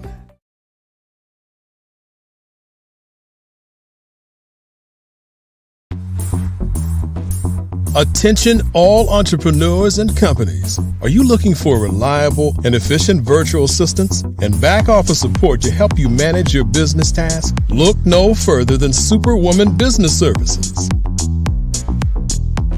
Our team of virtual assistants provides a full range of administrative support services, including operations management, social media marketing, and much more. We also offer website design services to help you create a professional online presence that reflects your unique brand. In addition to administrative support and website design, we offer business development and structuring services to help you grow your business and achieve your goals. we'll work closely with you to identify areas of improvement and develop a customized plan to help you reach your full potential. At Superwoman Business Services, we understand that running a business can be overwhelming and time-consuming. That's why we're here to help you fly high and achieve success. Our virtual assistants are highly skilled, experienced, and dedicated to providing you with the support you need to thrive. Come fly with us and take your business to new heights.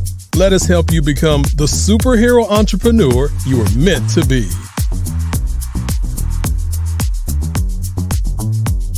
Contact Superwoman Business Services today to learn more about our back office support services. Come fly with us and take your business to new heights. Absolutely. So our coaching program help people that have the lack of time, that lack strategies, and lack the confidence to go after their dream life. So we help them implement tools. We help them implement, I love to leave the inherited lack of finances or the education behind finances. But it wasn't until I lost my firstborn, my only son, that life changed for me. And where I was going after it all, living the corporate life, hit my 6-figure income, and living in my dream house with my dream man, driving my dream car. Wow. I nearly lost it all when I lost my son. And so I realized it only takes one financial catastrophe that can change your entire life. That's what made me start All New Beginnings. Because no matter what's going on in life, there's a new beginning. And because of that, we develop a program called Wise Minded. My little slogan is, don't just dream it, let's live it. If they want to connect with you or work with you, what is the best ways for them to be able to do that? Well, for my social media guru, you can... I'm Ramon Ray, founder of Smart Hustle Magazine and smallbiztechnology.com.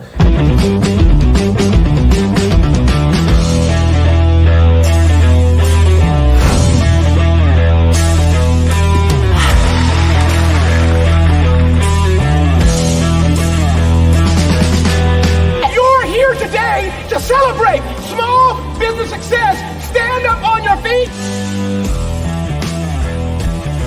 You rocked the house. Hey, thank you. It was amazing. Didn't we learn? For me, success comes from failure. One thing not to do is shake somebody's hand like this.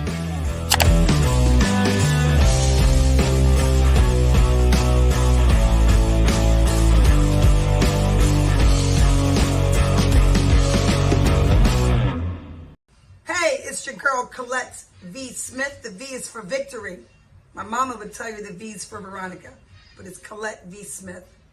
The NFL's first African-American woman to coach in the history of the National Football League by way of being the first female in 2017 to coach in New York Jets franchise history.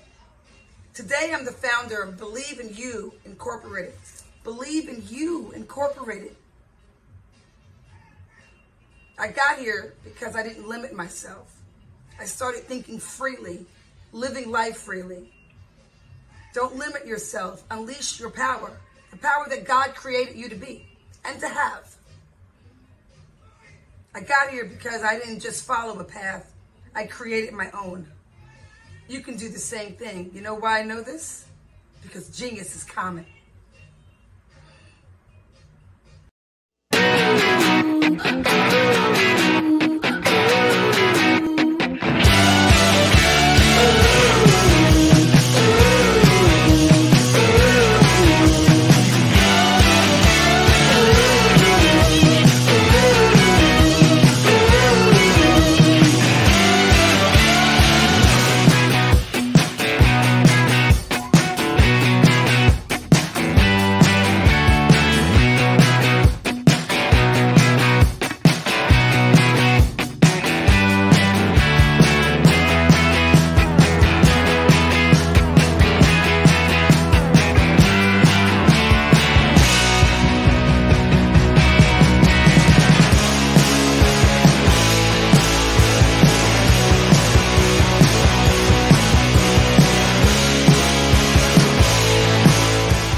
you are in the right place at the right time. The Black Business Network opens again for its Black Business Olympics, a 24/7 broadcast on business, strategies, global branding, social media marketing, finance, advertisement, and much, much more. Featuring the top, most powerful entrepreneurs and speakers and thought leaders from all around the world as they gather together for this phenomenal event. Join the Black Business Network streaming live into the metaverse, STEM City USA, Black Multiverse, Pod TV, Roku, Hulu, iHeartRadio, Apple TV, YouTube, TikTok, Instagram, Google Podcasts, Facebook, LinkedIn, IBM TV, Spotify, and Twitch. Tune in today and be a part of this amazing movement. The Black Business Olympics welcomes you.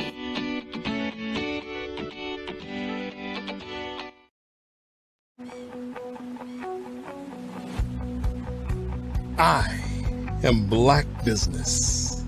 From the moment I wake until the time I sleep.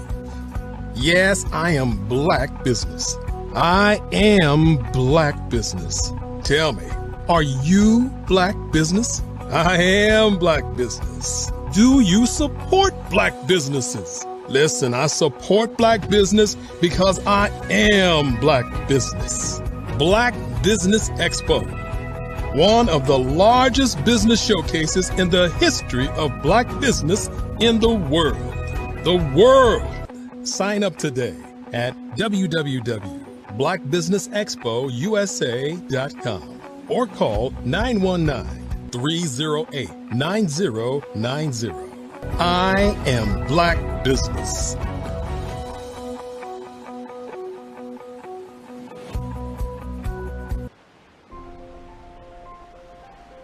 What if you could build your own city? A place where every child can find nurturing people to help them achieve their full potential. A place where every adult can access job training support, where health education is abundant, where social justice ruled the land. A place without limitations. Welcome. You have arrived at STEM City USA. It is what every city should be. A safe and trusted community where you find people and resources to help you become everything you are and beyond. STEM City is unlike anything you have ever experienced. It is a digital twin of the world around you, only better. STEM City is about energy and soul renewal. It is more than a digital world. You can almost feel the power of live cultural events, music, and theater. STEM City promises a better future for children with caring mentors and hands-on activities with dedicated tutors to support our youth. STEM City is your passport to a healthy lifestyle with weekly events addressing our community's many issues. STEM City is your financial well-being with helpful information on wealth management, career advancement, job training, and so much more. STEM City is the community you deserve. It is the city where your dreams can come true. STEM City USA, a place in the sky that is accessible to all who reach for the stars.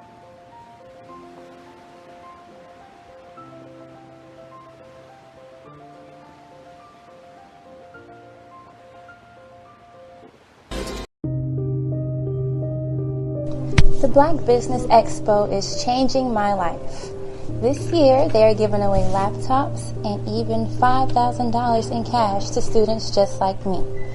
I'm Alexis, and I want to go to college to fulfill my dream of becoming an entrepreneur. Help the Black Business Expo going to www.blackbusinessexpousa.com and also becoming a vendor, a sponsor, or donating. The Black Business Expo's mission is to raise funds for high school seniors going to college or K-12 entrepreneurs. This expo is a fundraiser for students. Please, you may go to www.blackbusinessexpousa.com to donate to the scholarship fund or use the Cash App at $BBXUSA. Our goal is to give laptops and up to $5,000 to 10 students. Students can register online at www.blackbusinessexpousa.com. Every dollar counts. Please donate to the Black Business Expo USA Scholarship Fund.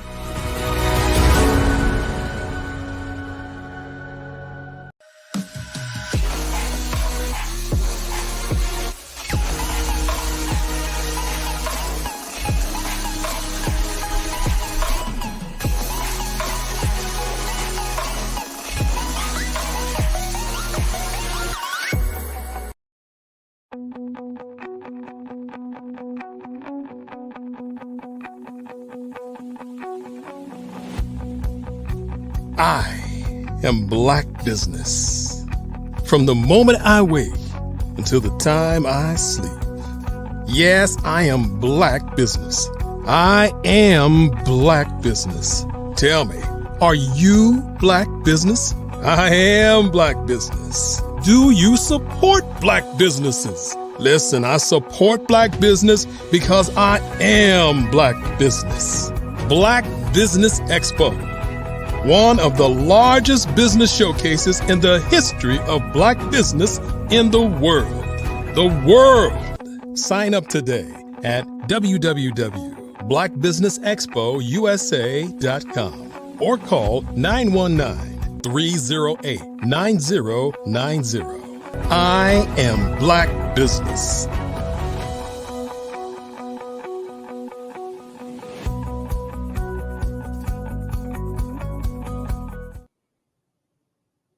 Well, good day, business owners, entrepreneurs, thought leaders, and corporations. Welcome to the Black Business Network. My name is Letitia M., and I am your business moderator for this edition of Black Business Network. Now, the Black Business Network is a 24-hour business network showcasing Black businesses, business owners, entrepreneurs, and thought leaders worldwide. We have speakers from North Carolina, London, Singapore, Africa, Japan, and cities all over the United States. The Black Business Network is a global community sharing its business knowledge to empower, inspire, and educate businesses about businesses. Amazing stuff, right? We are back with Dr. Aubrey. She was with me last segment, so if you had a chance to see it, it was amazing stuff. But let me tell you a little bit about Dr. Aubrey before I bring her on. Dr. Aubrey is the founder and CEO of Zeniverse, a wellness group incorporated, a global wellness organization formed to deliver wellness 1 week at a time. Through its meta spa tels, like hotels, but meta spa tels, strategically located across the Caribbean, United Kingdom, France, and Africa. Currently locations in Jamaica, with UK and African markets opening soon.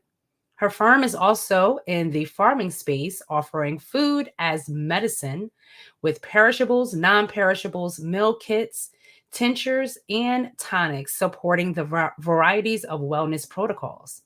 Dr. Audrey is codified her wellness delivery model as WAAS/S, which is Wellness as a Service/Solution. Zeniverse Wellness Group is a timely concept that was initially conceived by Dr. Audrey when she was 14 years old. Now, she imagined a wellness center at that time. Can you imagine what you were doing at that age? Later, while working in the hospitality industry for the Claremont Resort Hotel, she was on the marketing team when they rebranded the property after investing over $1 million to launch what was then the new concept, spa hotels. Now, Audrey has made a special impact commitment to train and develop $1 million entrepreneurs. And speaking of which, we have the honor to hear Dr. Audrey speak today on Capital Funding 101, Strategies for Funding Success entertainment/film industries. So let us welcome to the program a friend of the Black Business Network and a friend to you, Dr. Stephanie Arbery. Welcome back. Thank you. Thank you again. Nice to see you. How fancy meeting you here again. I know. It's almost deja vu-ish. Well, we are super excited to hear about capital funding. And I know that you have an amazing talk for us. So at this time, I want to turn over the stage to you so that I can also enjoy this amazing topic as an audience member myself. Thank you so much, Dr. Stephanie Arbery. Wonderful, wonderful. Thank you for having me again. Well, everyone, welcome. And what I'm going to do is I decided in order to kind of lay a foundation, I wanted to talk about capital because capital is such an important requirement in many organizations. And so I was thinking about how could I quickly give you a little bit of a recap, but let me tell you what I discovered is I was looking at not only what's happening in the market, we in the US are involved in a political cycle for new president. So that means that politically, not only are there things happening domestically, but also the impact of the US elections, how that transpires across the world, the globe. You know, we are in a global economy. And so you find that when one thing happens in one market, it actually impacts several markets. It was those set of circumstances back in 2010 when we found ourselves having a financial market collapse where the housing market had come under extreme pressure due to market speculation and had basically caused, legendary organizations to buckle under the pressure. Again, we saw this happen when the COVID-19 pandemic shut down the world. And a lot of companies have failed as a result of that. And then other companies have struggled to gain market traction again. Well, the reason that I had a keen interest in not only how do we finance film, TV related projects, entertainment projects, I had a vested interest. I ended up becoming a momager. Originally for my then 4-year-old son, who became a SAG-AFTRA actor at 5 and launched his career in film, TV, and voiceover, and then went away to college, dropped out, and decided that he wanted to pursue his music career. And it was around that time that I was working on my doctoral dissertation. And so I knew I was going to address venture capital, but it was important to identify a segment that I felt was worthy of study. And for me, I thought, well, what better opportunity than to solve a problem that had not yet been solved? And that being, how does one go about financing a film or TV related project? Most often, creators begin with looking for capital. Really, you should begin with defining who your customers are. And this is consistent actually in any business. The reason that we struggle when trying to get to the capital is because oftentimes we're looking at the capital out of the appropriate sequence. Yes, out of appropriate sequence. Because guess what? There's always capital available for a viable organization. Yeah, it's true. If you have a viable business model, you will not have an issue. You may have an issue with identifying who you should be communicating with. And that all has to do with the relationships and the preparation. And in the event that you may have changed sectors or been disconnected from your relationships, sort of where I found myself when I started raising capital for my next startup. I had been in both a doctoral program, completed a dissertation, and then went straight into law school. So there was a significant gap between when I was last running a venture fund. So I had to kind of reacquaint myself with money sources, but more importantly, those sources were not the right sources for the venture that I decided that I was creating. So that meant that I had to start all over pretty much from scratch and see if these methodologies would work. So let me tell you how you begin. When you think about the content that you're looking to create, who are the consumers for that content? And how would you properly segment them? What are the primary, the secondary, and the tertiary audiences that you hope to reach with that content? Where do you plan to have that content available? Where will it be distributed? Is it a film? Is it a TV? Is it music? Is it a social media project? How is that project going to be consumed? Within those platforms for consumption, what is the audience that you expect to reach? For how long do you plan to capture their attention? Begin thinking about who are these particular audiences, this ideal consumer profile, or people refer to this, who is my avatar that I'm speaking to? How many of them are there out there? Are these going to be folks that are going to consume, if it is you're doing a film project, for example? Are these your folks who are going to be the early adopters? They're the first ones at the studio opening weekend wanting to vote with their dollars. Are these the folks that show up kind of after it is that the project has already been established as a successful project? Then they're going to show up after it's been proven. Who's the last folks? The last folks, they may not consume your content at the theater, but they're going to wait for a later release through another form of distribution. Those folks as well. Who are they? Quantifying them. And then as you think about them, what are their so-called lifestyles? What are some of the things that they consume? Because that then begins to inform some of the market opportunities for how you begin to monetize this particular audience. But before you get to monetizing the audience, as you've identified them and you've identified their true interest in the content that you're preparing to produce, the next thing is thinking about, now, what type of capacity is required? What are the resources that I need? Are there technological resources? Are there material resources? Are there people, human resources? Are there equipment and capital resources?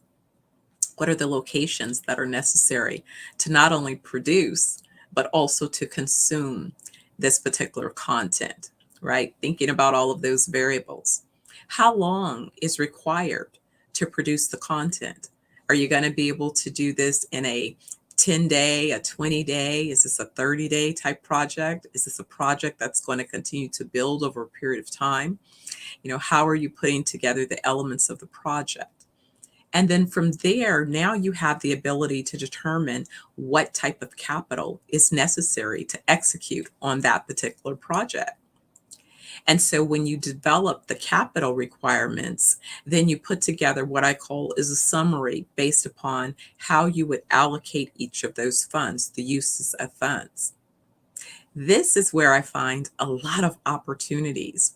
A couple things. One, if it is you understand the uses of those funds, say, for example, a big part of your budget requires things like equipment, access to production and facilities and things of that nature. Those are great elements of your budget that can easily be sort of carved out and financed. So as an organization, what I suggest you consider is a layered capital strategy. And what that means is you identify some of the things that you need for your organization and ways that you can get it beside using immediate cash on hand. And so this is where you begin to look at, where are my opportunities to establish debt relationships with other vendors, other suppliers, other sources that can help me with parts of this overall puzzle that I'm looking to put together. The overall puzzle, the completed puzzle, is the production that you're looking to bring to market. But you have to bring it to market based on understanding the facts of how a market is established, and also, more importantly, how you communicate what it is the market is about. So oftentimes when I'm speaking to creatives, they jump into the product itself and start describing to me the product, the merits of the product. Well, I'm not consuming the product at that point from the standpoint of consumption.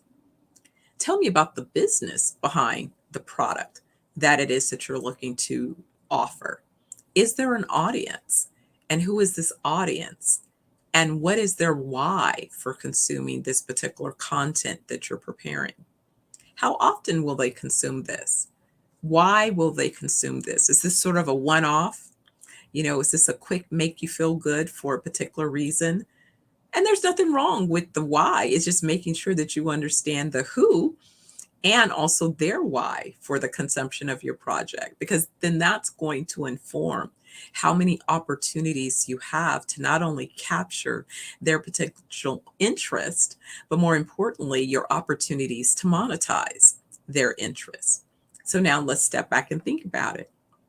Based on the platform, is your content going to be made available in a platform that's typically free?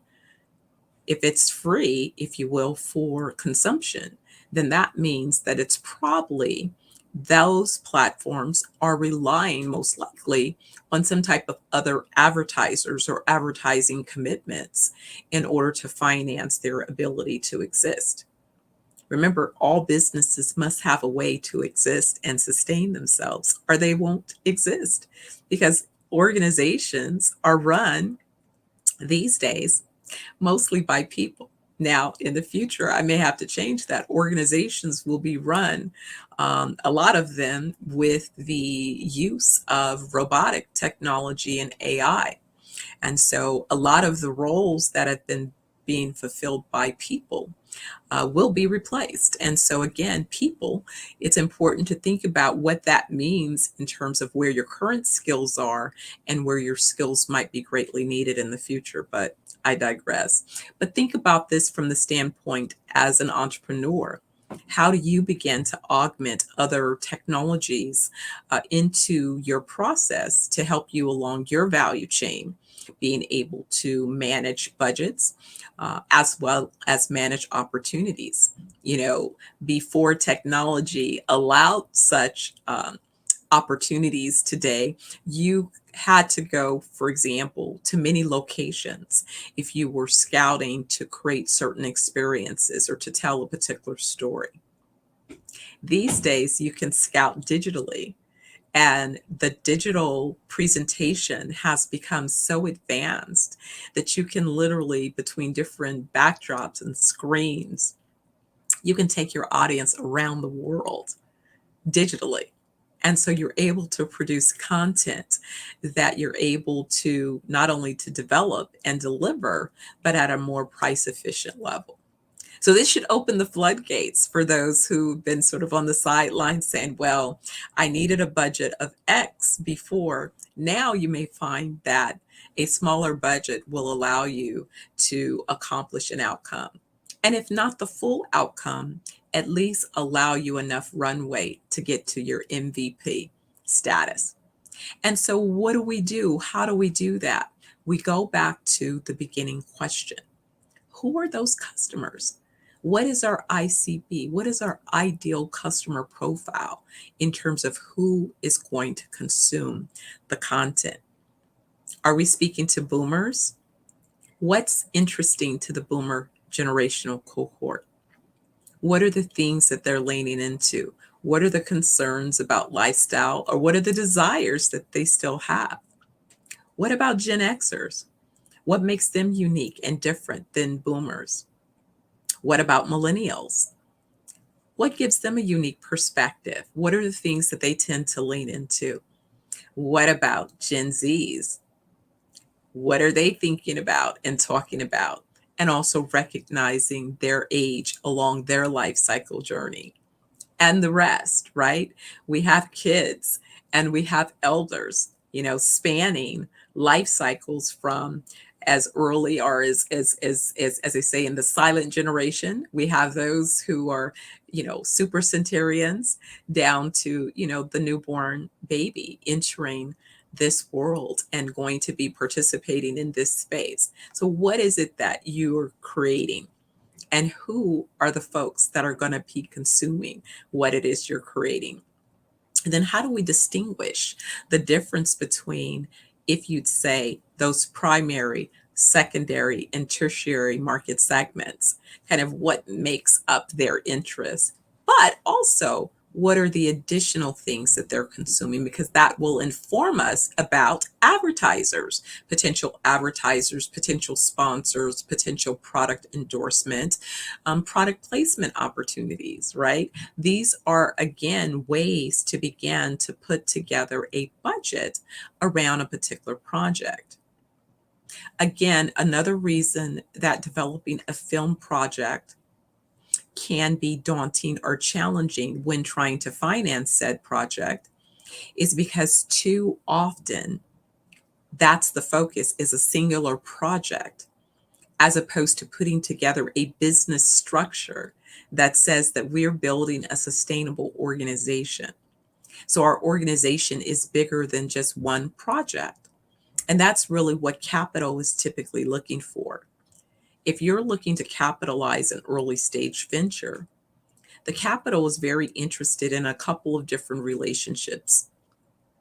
If you're talking about debt capital, that is capital that you're going to attract to your organization, and it's debt. It's going to show up in the form of either a term that could be fixed, or a short term or a longer term financial commitment where you're given either a line of credit or an actual loan to acquire certain assets, or to provide working capital for your organization to exist. And usually there is an interest rate that has been established, either a fixed or an adjustable rate over a period of time. And that is usually the relationship that you're going to have with debt in your organization. If it is you're attracting equity, equity requires a few more steps. You're going to want to engage with a securities attorney, because the second that you start talking about equity, now you're selling shares. And in the US, the sale of shares is governed by the Securities Exchange Commission.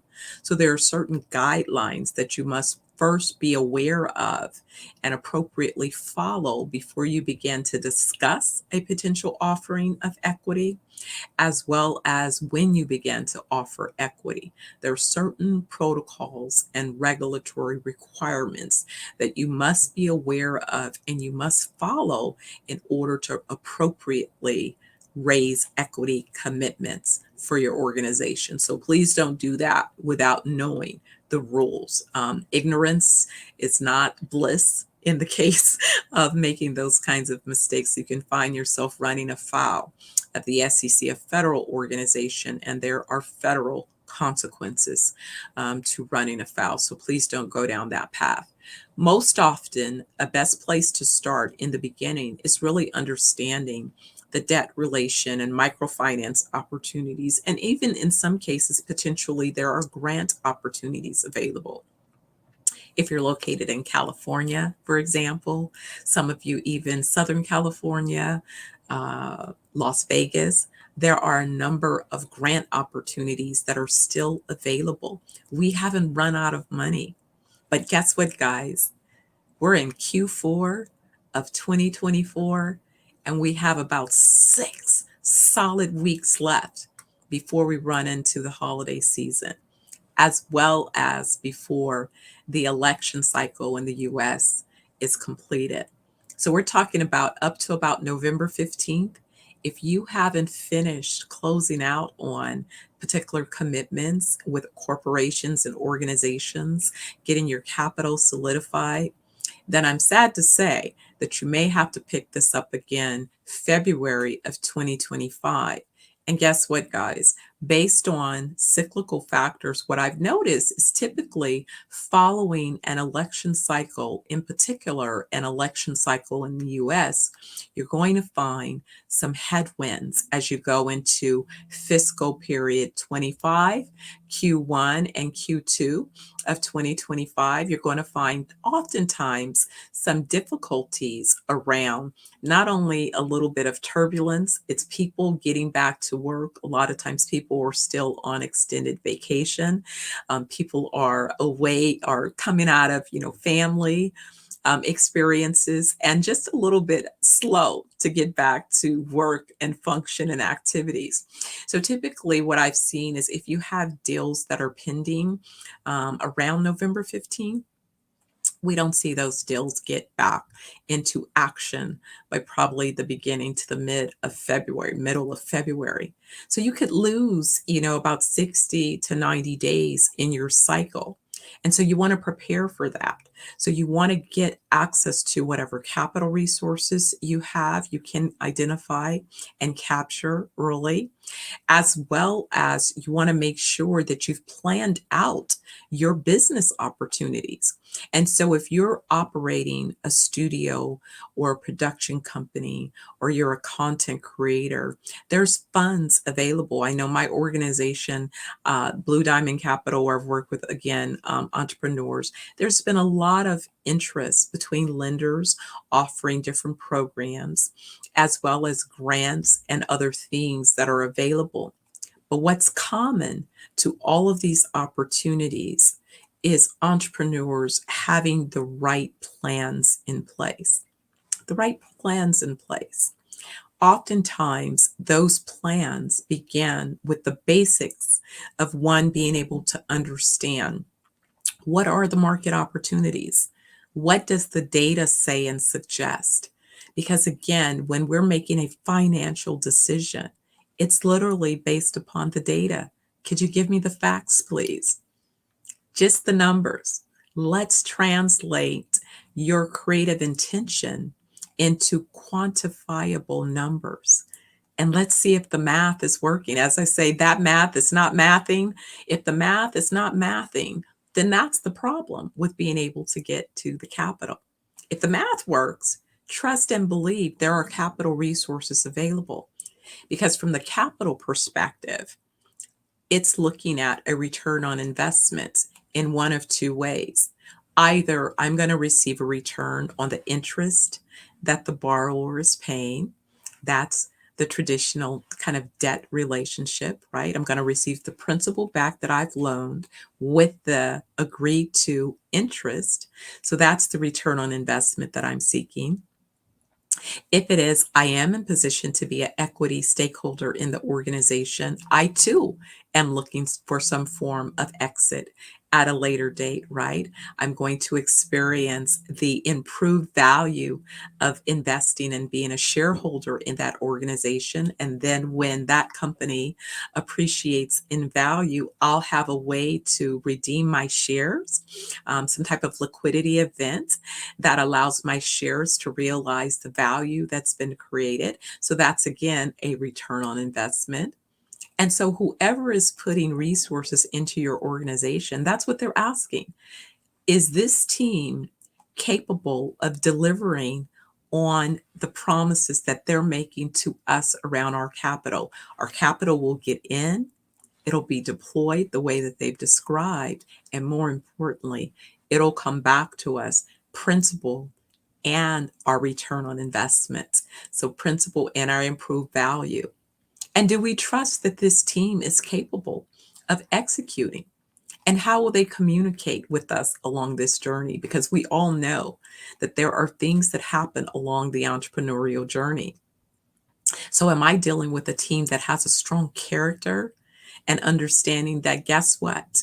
When we're in business, business is going to dictate certain things. Sometimes we have to take that information and pivot. Maybe who we thought would be our primary customers, maybe there's not actually as many of them as we initially identified. So how do we fix that? Do we lean into our secondary sector? What does that look like?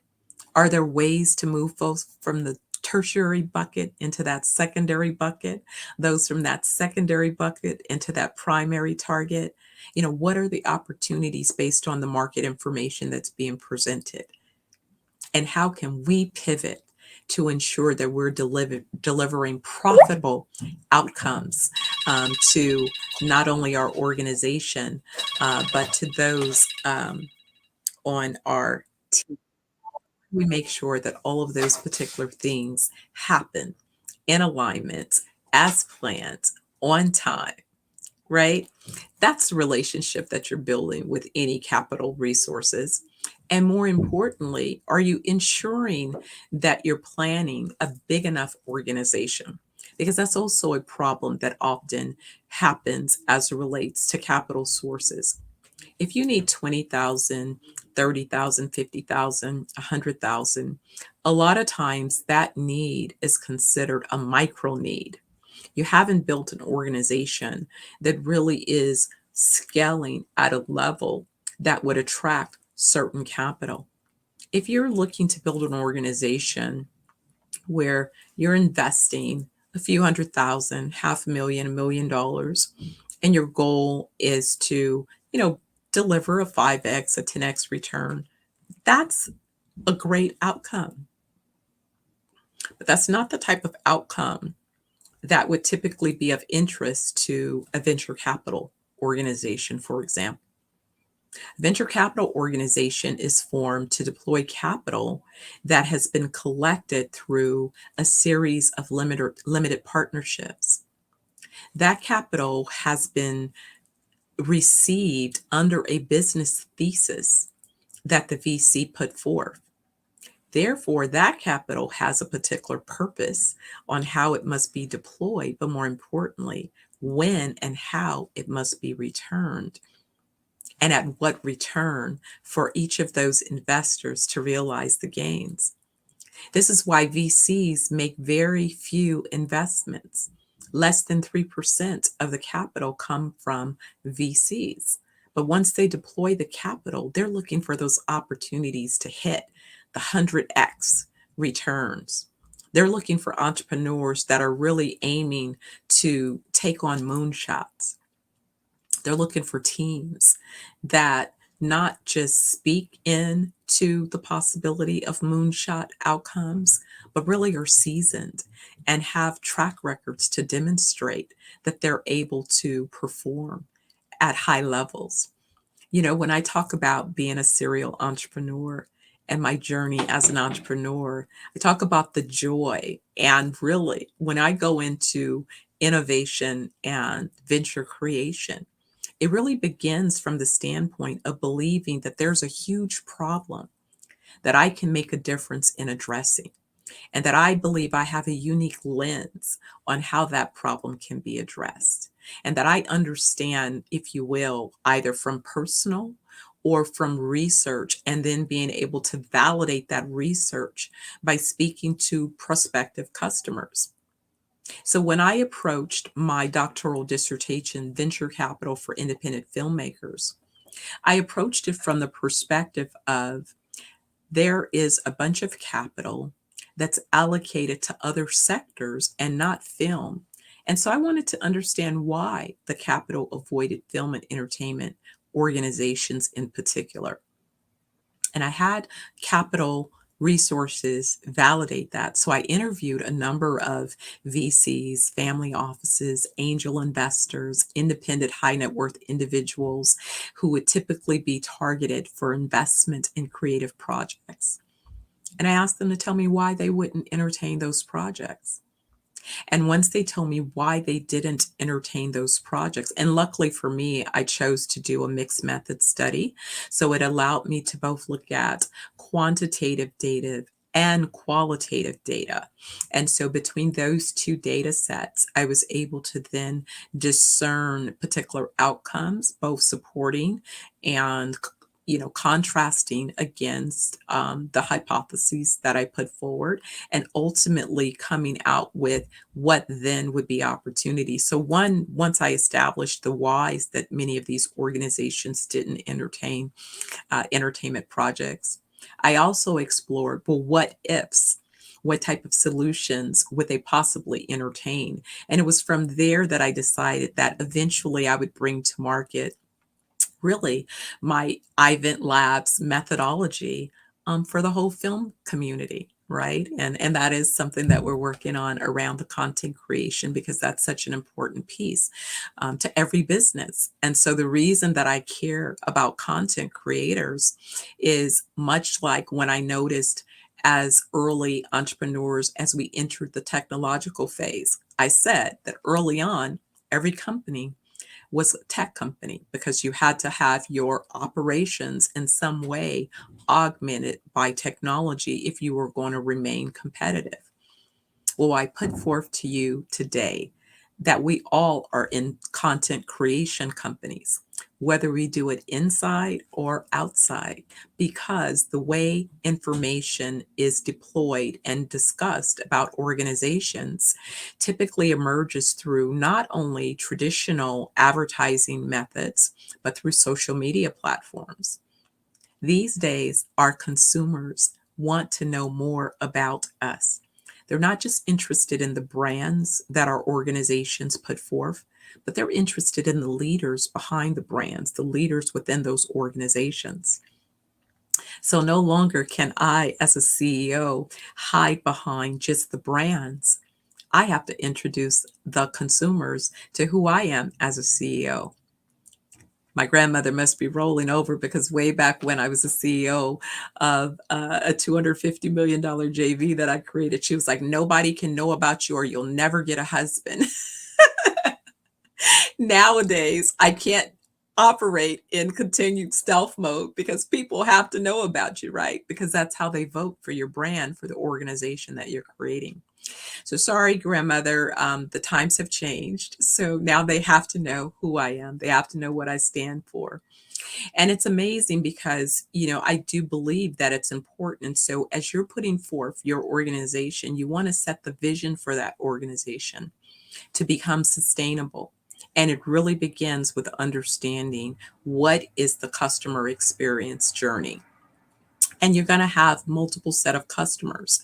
If you're talking about a product that's consumed, for example, by an end user, maybe that's your B2C offering. But what is your B2B relationship? Your B2B relationship is with the other folks, the stakeholders that put resources in your organization. So it's thinking about that holistically and making sure that you create those relationships from the beginning. And getting to capital will not be a problem if it is that you approach it from that standpoint. Well, Dr. Steph, this has been an amazing talk today, and I'm sure that we learned a lot about the capital funding, especially for the entertainment industry. I was actually taking down some notes because, I do make commercials and stuff for people, so it's definitely interesting to make sure you're targeting the right audience. But for those who did not catch the first segment, how can we get in touch with you to learn more, to maybe get your guidance, or to hire you? Absolutely. Thank you. So in that, if it is someone that's interested in kind of the speaking, then I send them to drmoney.live, and that's drmoney.live. So drmoney.live, that's where I do all my coaching and planning. But for our wellness resorts, of course, if you're interested in learning more about that, go to 420wellnessjamaica.com. And that's where you can see some of our offerings. Love it. Love it. Well, we know that genius is common, and I will see you on the other side. Thank you. Thanks You're again welcome. for having me. Hello, I am Dr. Eric Kelly III, the visionary strategist and founder of the Black Business Olympics. I invite you to showcase your Black-owned businesses on the Black Business Network global stage. The Black Business Olympics is a global Black Business Network platform that propels Black-owned businesses into the international spotlight. By showcasing your business on the Black Business Olympics platform, you can reach a worldwide audience of potential customers, partners, and investors. You can also establish yourself as a thought leader and expert in your field, attract lucrative partnerships, and more speaking engagements. In addition, the Black Business Olympics platform provides a valuable opportunity to connect and collaborate with like-minded entrepreneurs and business professionals from around the world. This can lead to new business opportunities, ideas, and relationships. Finally, by sharing your story and expertise on the Black Business Olympics platform, you can inspire and empower others. This is a powerful way to make a positive impact on the world and leave a lasting legacy. If you are a Black-owned business owner, I encourage you to seize the opportunity to showcase your business on the Black Business Olympics platform. It is a once-in-a-lifetime opportunity to make an indelible mark on the world. Be one of the 1,000 visionary entrepreneurs who are changing students' lives, shaping industries, and leaving an unforgettable legacy for their families. Unleash your voice on our global stage and watch your business thrive. Black Business Olympics is one of the largest black business showcases in the history of black business in the world. Yes, the entire world. Just give me a call today at 919-308-9090